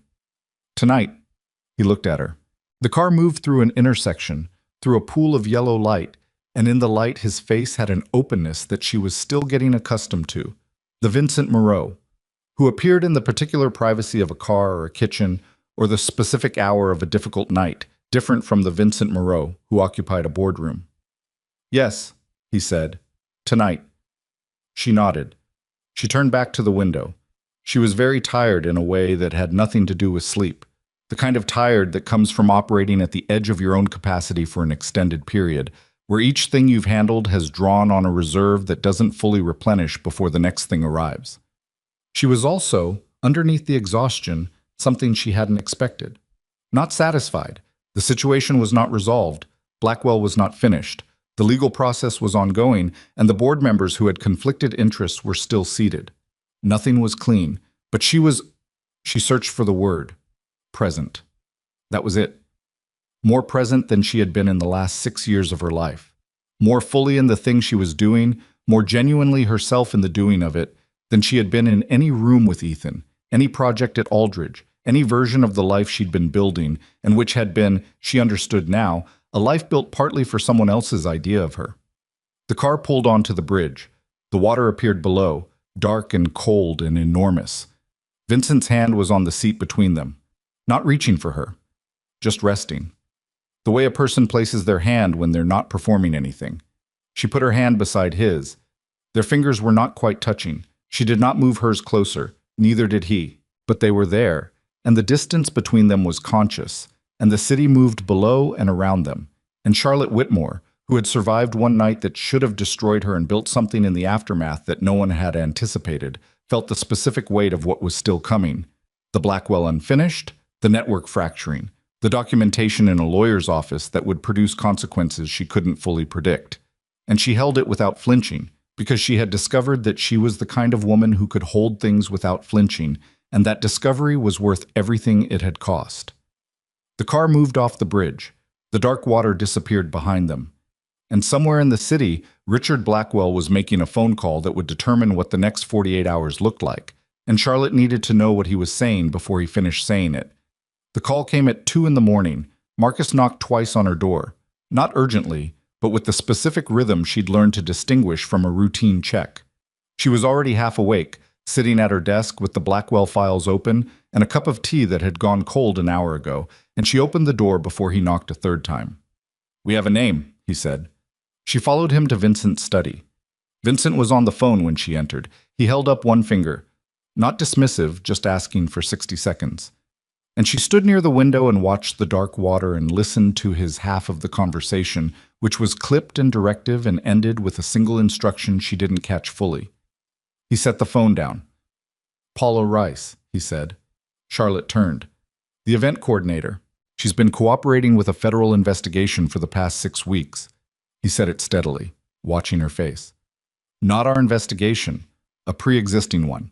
Securities fraud. The same SEC case that touched Aldridge." She felt the bottom of the room shift slightly.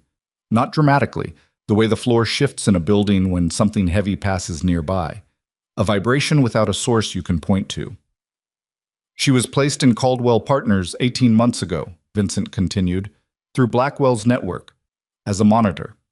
Monitoring Ethan. Monitoring Ethan's connection to the Aldridge alumni.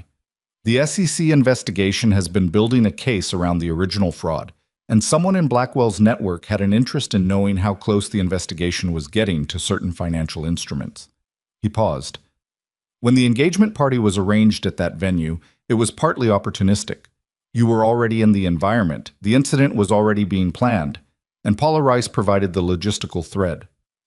Charlotte turned back to the window. She pressed 2 fingers to the bridge of her nose and held them there for a moment.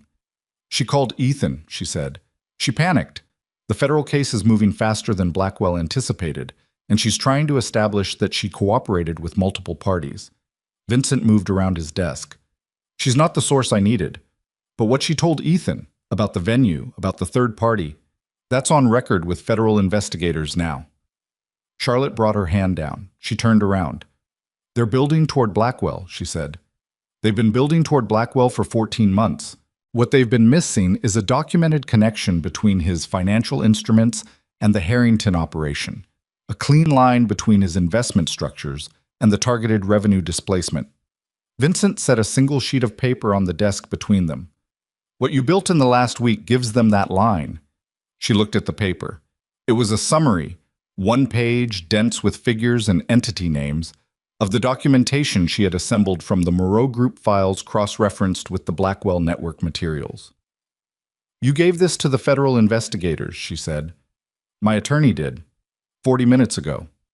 He looked at her directly. With your documentation as the evidentiary anchor. She absorbed this. He'll know by morning. Yes. Then we have until morning before he decides how to respond to being cornered. Yes. She picked up the paper and read it. Not because she hadn't seen the underlying documents, she'd built the underlying documents, but because she needed to see what it looked like as a whole, assembled, the way a structure looks different from outside than from inside when you're building it wall by wall. It was clean. It was thorough. It was the kind of documentation that didn't require interpretation because it interpreted itself. The numbers and dates and entity connections formed a picture that needed no narrator. She set it back down. The board members, she said, and DuPont. The equity stakes in the Harrington parent, are those in this? Page 2, third paragraph. She turned the page, read it. They'll be approached by investigators separately. Already scheduled for tomorrow morning. She nodded slowly.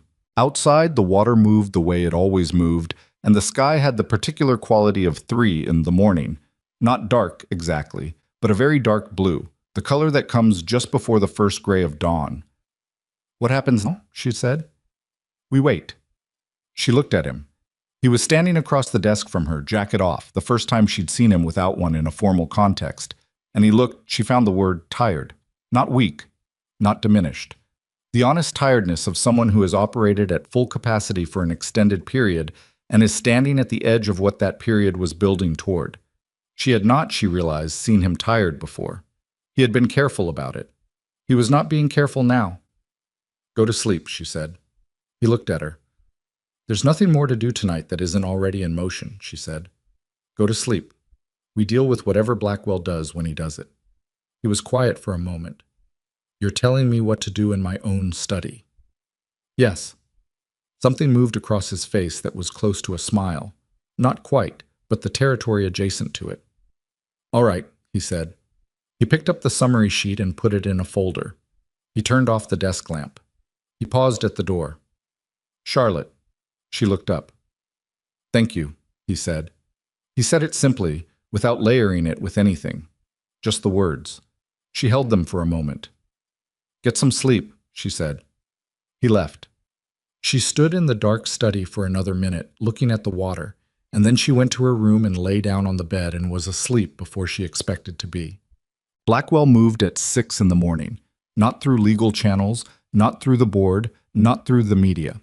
He moved the way he'd been moving for 2 years, through structure, through the instruments he'd built to operate at one remove from himself.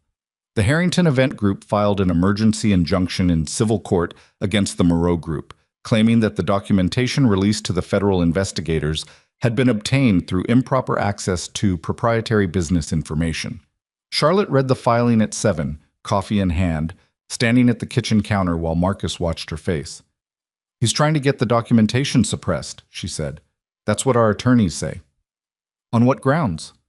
That the Harrington corporate filings you used to establish the entity connection were accessed through a commercial database that has restricted terms of use for investigative purposes. She thought about this.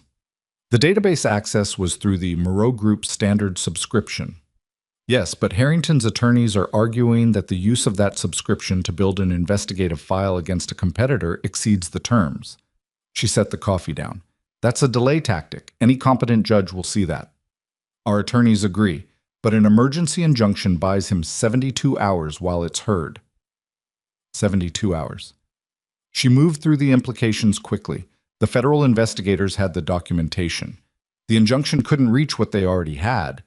Federal evidence wasn't subject to civil suppression orders in the same way. But it could create enough legal noise to give Blackwell's attorneys time to build a narrative around contaminated process, which was not about suppressing the evidence, but about discrediting its source.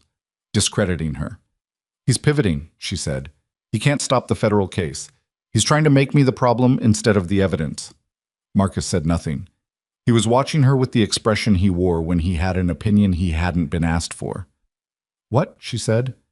There's something else, he said. From this morning. Mr. Moreau wanted me to wait until you'd had coffee. She looked at him steadily. Tell me. Ethan Caldwell was interviewed by federal investigators yesterday afternoon. Voluntary interview. Marcus put a single printed page on the counter. He provided a formal statement about the venue selection and the communications from Paula Rice. He also provided email correspondence from 18 months ago that documents the third-party broker's involvement in steering the Caldwell Partners event account. Charlotte picked up the page. She read it. Ethan, in his statement, had described in specific detail a lunch meeting with the event broker, a man named Cartwright, during which Cartwright had encouraged Caldwell Partners to move their event business to a preferred vendor list. The preferred vendors, Ethan's statement noted, had all turned out to be connected through the same management company. He had not known the significance at the time. At the bottom of the statement summary, a note from the investigator's office. Mr. Caldwell's cooperation is considered material to the ongoing investigation. She set the page down. She thought about Ethan, not the engagement party, not Madison, not the bedroom and the ring and the 6 years. She thought about a man who had been, she now understood, as much a tool in Blackwell's structure as she had been, placed and steered without understanding his own position in the architecture. This did not forgive him. The 2 years of Madison were entirely his own making, but it shifted something, moved it from the category of malice into the category of weakness, which was a different thing. Weakness, she understood.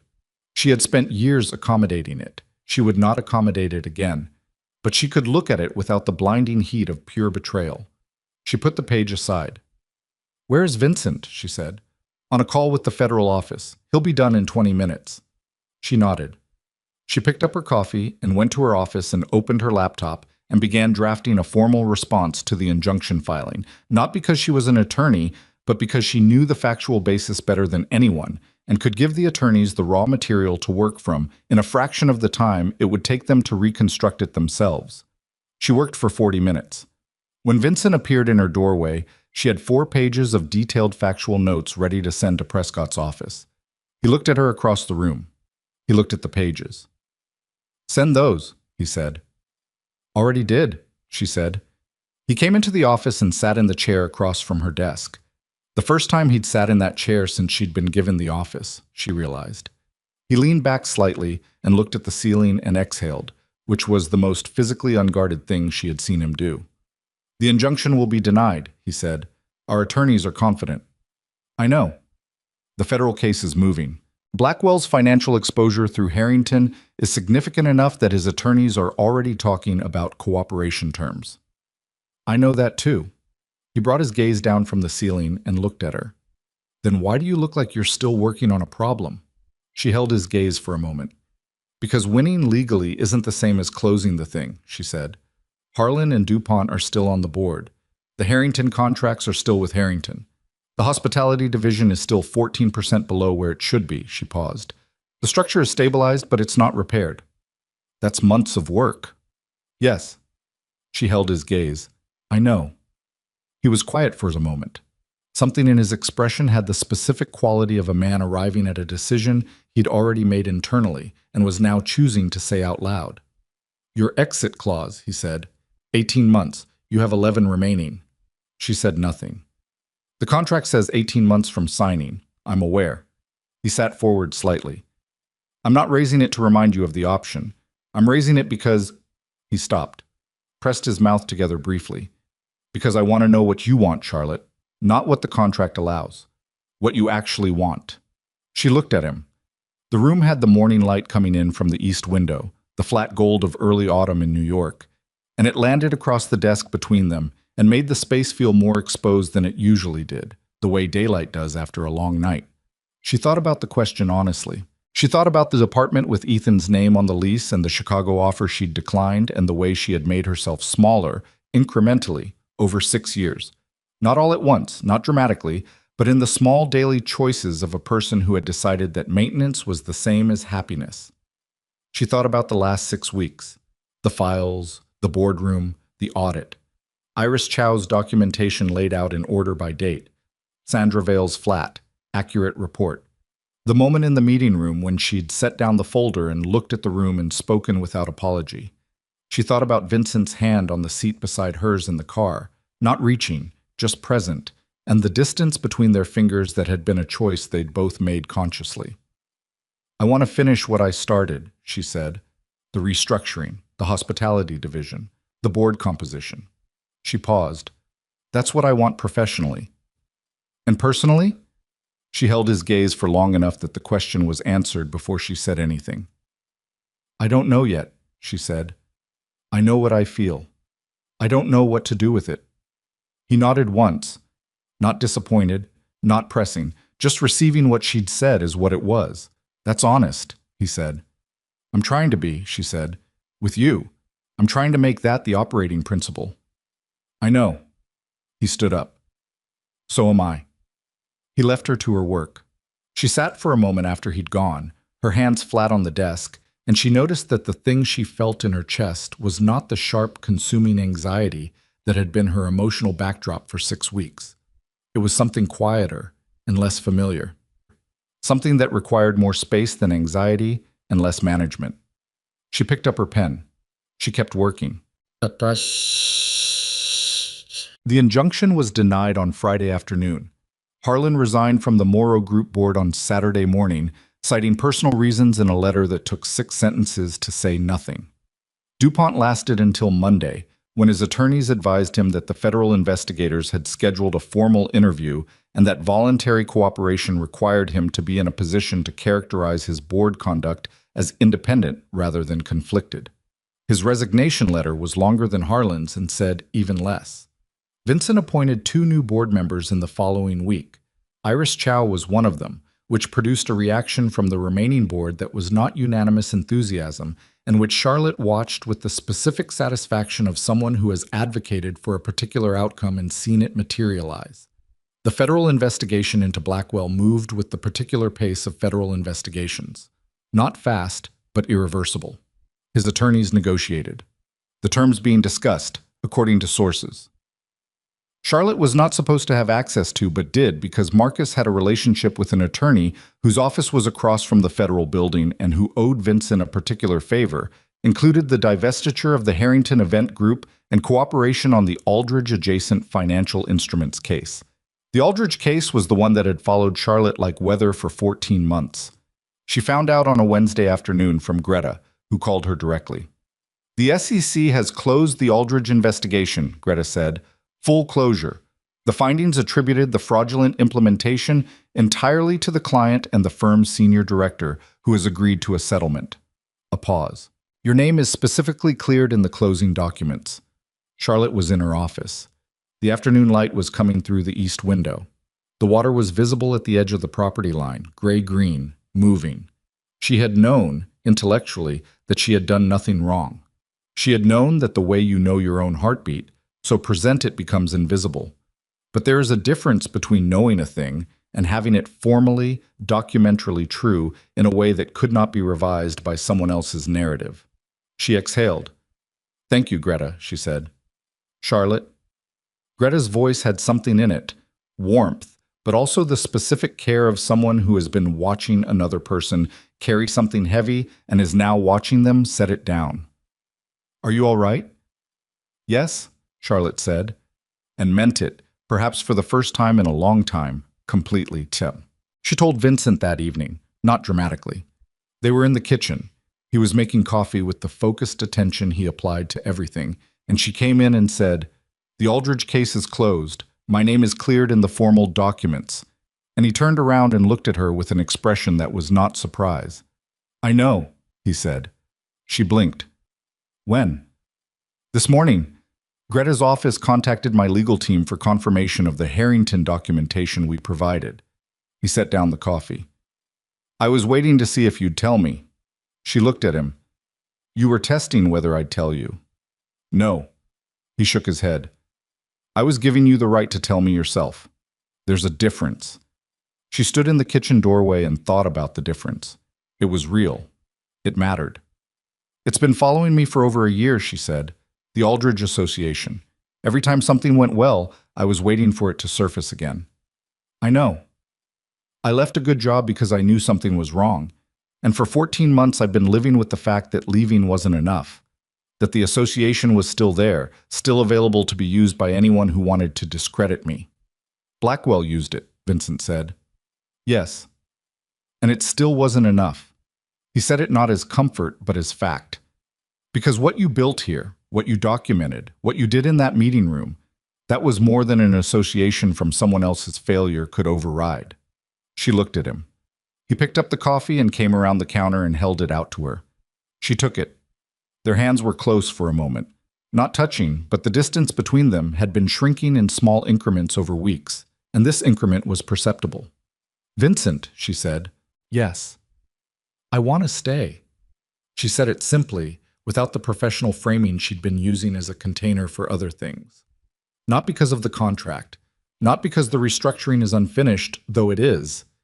Because she stopped, organized herself. Because this is the first place I've been in a very long time where the work I do is actually the reason I'm here. And because the person I'm working beside is someone She paused again, chose the word carefully. Trust. He was very still. "That's not a small thing for me," she said. "It might sound like it. It's not." "I know it's not," he said. His voice was quiet. "Charlotte, I want—" He stopped. Something moved through his expression, the specific movement of a man for whom the careful management of what he revealed was so habitual that departing from it required actual effort. "I have not told anyone in a very long time what I wanted, in the way you mean." "I know," she said. "I'm telling you now." He looked at her directly. "I want you to stay. I want—" He pressed his mouth together briefly. "I want the version of this that isn't a contract." She held that. Outside, the water was doing what it always did. The evening light was going amber through the window. She took a step forward, closed the remaining distance that had been decreasing in increments for 6 weeks. She put her hand against his face, not soft, not tentative, the way she did everything, with intention, and she felt him breathe, a specific breath, the kind that comes when something tight releases. She kissed him once, briefly, backed up one step. His eyes were open. "The contract still has 11 months on it," she said. "I'm aware. I think we should let it run." He looked at her. "Not because I need the exit clause," she said. "Because doing it right takes time, and I would like to do this right. I've done the other version, the version that was managed badly and fell apart." She paused. "I want this one to be different." He looked at her for a long moment, then, "All right." "All right," she said. They stood in the kitchen in the amber evening, and the coffee went cold the same way it always did, and neither of them moved apart. In the weeks that followed, the restructuring progressed with the steady, unglamorous momentum of real work. Not the dramatic clarity of crisis, but the daily accumulation of small corrections that eventually amounted to something transformed. The hospitality division recovered 3 of the 11 Harrington contracts within the first month, as the federal investigation into Harrington's practices made institutional clients nervous about their own association with a company under scrutiny. Charlotte did not chase the remaining 8. She identified the 3 most strategically significant and focused resources there, and let the others go, because she had learned, expensively, over years, that trying to recover everything was usually a way of recovering nothing well. The logistics division's restructuring produced its first clean quarterly report 6 weeks after Gerald Fain's departure. Not spectacular numbers, solid ones, accurately filed, reflecting what was actually there rather than what the report had been built backward from. Charlotte presented it to the board in a meeting that lasted 40 minutes and produced no drama, which was the outcome she'd been working toward. A board meeting that was boring because the company was functioning. Iris Chow sat at the table for the first time as a board member and said nothing that was not precise and relevant. Charlotte watched her and thought, this is what it looks like when you put the right person where they were being ignored. The settlement arrived 3 months after the annual meeting, from the Moreau Group's original marriage contract. Charlotte's attorney forwarded it with a brief note. As agreed in the original terms, please advise on disposition. She looked at the number for a long time. It was, as the contract had promised, significant. It was the kind of number that would have changed the course of her life at 34, standing in a coat closet retrieving her jacket while her engagement party was being conducted behind her. She thought about who she had been that night, not worse than who she was now, not less competent, not less intelligent, but smaller in some way that she couldn't precisely locate, operating in a space that had been, without her fully recognizing it, defined by someone else's idea of where she belonged. She thought about Madison. She had not spoken to her sister since the engagement party. She had received, in the intervening months, 2 texts and 1 voicemail that she had listened to once, in a particular frame of mind, and had not returned. The voicemail had contained an apology, genuine sounding, though Charlotte had learned to be careful about the difference between genuine and well-constructed. It had also contained, in its final 30 seconds, something she hadn't expected: Madison's voice dropping out of the performed contrition into something flatter and more honest, saying, "I think I've been trying to take what you had because I didn't know how to want my own things. I don't know if that means anything to you right now. I'm telling you because it's true." Charlotte had played that final 30 seconds 3 times. She had not responded. But she had not deleted it. She wrote a check from the settlement amount, the full amount, a number she had once thought would be transformative, and which was now simply a number, and she directed it to a legal aid organization in the city that she had identified during the Aldridge period, when she'd been in the vicinity of federal investigations, and had noticed, peripherally, the people who navigated those processes without resources or representation. She kept exactly enough for a deposit on an apartment she would never need to move into. The act of keeping it was not about the money, it was about the option to leave freely, which was different from intending to leave. She told Vincent the same evening. He listened without comment. "The settlement amount," she said. "I've redirected it." "I know," he said. "Prescott notified me." She looked at him. "And?" "And nothing." He met her eyes. "It was yours. You did what you wanted with it." She nodded. "Charlotte," he paused, "I want you to understand something." She waited. "What you've done here, the logistics division, the board, the Blackwell documentation, I would have found someone to do those things eventually. The organization would have survived." He said it directly, not to diminish what she'd built. "But it would have survived the way it always has, with the same structural blindness, the same patterns."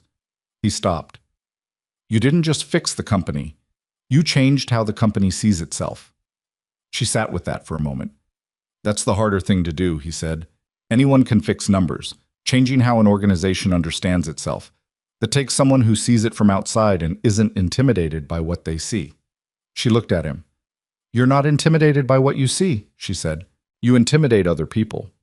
"That's different." Something moved in his expression. "I've been afraid of specific things my entire adult life. I'm simply careful about which ones I let become visible." This was the most she had heard him say about himself in the months since the kitchen. She absorbed it carefully, the way you handle something fragile that has been offered without ceremony. "What are you afraid of?" she said. He looked at her for a moment, a long moment, with the particular quality of someone deciding how honest to be. Not whether to be honest, but how far in to let another person. "I'm afraid of having the thing that matters most and losing it," he said. "I'm afraid of it in the specific way that people are afraid of things they've already experienced once." He paused. "I lost someone important years ago. Not romantically. My brother." A pause. "He died because of choices I made, because of what this organization is and what it demands." The room was very still. "I decided after that to make everything about the organization," he said. "Because the organization doesn't leave, doesn't get hurt because of decisions you made. The organization is a machine, and machines are predictable." Charlotte said nothing. "You are not a machine," he said. It came out with a quality she hadn't heard in his voice before. Not vulnerability exactly, but the specific register of honesty that costs something. "You are the least predictable person I have encountered in 20 years of building structures around unpredictability, and I find that I am not afraid of it in the way I expected." "What way did you expect?" "I expected to want to control it," he said. "I don't." She looked at him. He looked back. "I'll tell you what I'm afraid of," she said. "All right. I'm afraid of doing it again. Building something around another person's version of who I should be and then losing 6 years when it falls apart." She held his gaze steadily. "I'm afraid of the version of myself that makes herself smaller to fit a space. Because she's very good at it. She practiced for a long time." "I know," he said. "You need to know that I won't do that here. If I feel that happening, if the organization, or you, or anything in this structure starts requiring me to be smaller, I will tell you. And if it doesn't change, I'll leave." "I know," he said again. "Do you?" She looked at him. "Yes." He said it without hesitation. "And Charlotte, If you ever feel that happening and you don't tell me, I'll consider that my failure, not yours. She held that. It was the right thing to say. More than that, it was the thing that required someone to actually mean it, and she believed, in the specific way she believed things that had earned belief, that he did. Okay, she said. Okay, he said. They sat for a moment in the quiet of the study, with the water outside doing its constant work, and the city beyond it going about its enormous indifferent business, and something settled between them. Not a resolution, not a formal arrival, but the specific settling of two people who have been holding something carefully and have finally agreed to set it down. 6 months after the annual meeting, Charlotte stood in the Moreau Group's main conference room on the 14th floor and presented the completed restructuring plan to a full board. 8 members now, half of whom she had either recommended or directly supported. And the plan was adopted without a single vote against it. The plan called for the establishment of a community investment division, seeded from the organization's profit margin from the waterfront property. It called for transparent public reporting of the legitimate holdings' performance. It called for an independent ethics review board, which had been Iris's suggestion and which Charlotte had immediately recognized as the correct idea. It was not a transformation of what the Moreau Group was in its entirety. Charlotte was not naive about what the organization was or what it had been, and she did not pretend otherwise. But the legitimate businesses, the 1,800 employees, the companies that conducted their work without the benefit of criminal infrastructure, those were real. Those were worth fixing. Those were worth the 6 weeks and the board hearing and the annual meeting and the Blackwell documentation and everything it had cost. After the meeting, she stood at the floor-to-ceiling window on the 14th floor and looked at the city below. Not with the wonder of unfamiliarity, she had been in the city her whole professional life, with the specific quality of recognition that comes when a place has become yours in a new way. Not because it changed, but because you did. Vincent came to stand beside her, not close enough to be conspicuous, but close enough that the proximity was a choice. They looked at the city for a moment without speaking. The waterfront property, she said. What about it? The Community Investment Division will seed its first grant cycle from that margin in the second quarter. She paused. Blackwell spent 2 years trying to take that property away from you because he knew what it was worth. Yes. He was right about what it was worth, she said. He was wrong about how. Vincent turned his head slightly to look at her. Meaning? He saw it as an asset to control, a number to acquire. She watched a cab navigate a yellow light far below. You held on to it because it was strategically significant, but what we're doing with the margin, she paused. That's what makes it worth something that Blackwell couldn't have calculated. That's not a real estate asset. That's 20 years of community trust. He was quiet. That's the part of this organization that doesn't appear on a balance sheet, she said, and it's the part nobody could manufacture by forcing a sale. He looked at her for a moment, that thorough, unhurried look she'd cataloged over months and had stopped needing to decode because she understood now what it contained. Not the assessment of a strategist evaluating an asset, but the attention of a person who was still, continuously, choosing to be present. You're going to change this city, he said. I'm going to try to fix a company, she said. That's enough. He turned back to the window. Charlotte. Yes. The contract expires in 5 months. She looked at him. I know, she said. I'm not raising it to apply pressure. I know that too. He turned to face her fully. They were both reflected faintly in the glass of the window. The city ghosted through them. I want to ask you something. Then ask. He looked at her with an expression she had first seen in a kitchen at 3 in the morning and had been watching evolve over months into something she no longer needed a translation for, something direct and specific and unburdened by the calculation that had been his default language. Stay, he said. Not because of the organization, not because the restructuring isn't finished, though it isn't. Stay because... He stopped, pressed forward through the stop. Because I have not looked at this city the same way since the first morning you came down to the kitchen and told me about the logistics division before you'd finished your coffee. Because the person I am in the same room as you is better, more honest. He paused. And because I think you know that the version of you that exists in this building is closer to who you actually are than anything you were before it. She looked at him for a long time. He was right. She had been aware of it for months, the way she moved through the Moreau group differently than she had moved through any previous environment. Not more competently, not more strategically, more fully. Like a person using all of themselves rather than the version that fit the available space. She thought about the ring on the dresser. The elevator she had not taken, Daniel on the floor, the car, the kitchen at 7 in the morning, and the contract on the table and every choice she had made since, which had felt like navigation, but which she understood now had been something more deliberate than navigation. It had been choosing. She had been choosing continuously from the moment she turned away from the open elevator. Yes, she said. He was still. Not because of the organization, she said. Not because of the contract expiring or the restructuring or any of it. She looked at him directly. Because you are the first person in a very long time who saw what I could do and moved out of the way to let me do it. And because the person I am when I'm being honest, which I am trying to be continuously, with you, is the person I want to be. She paused. You are part of why she exists now. I'm not going to pretend otherwise. Something in his face, the careful management that was so habitual she had come to read it as his baseline. Released.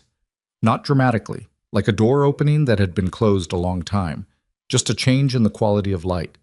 He extended his hand, not the reaching gesture of someone taking something, but the offering gesture of someone making a choice. She took it. His grip was warm and certain and unhurried, and she held it and looked back out the window at the city, which was continuing its enormous business without acknowledging them, which was as it should be, because what was happening in this room was not for the city's benefit. It was for theirs.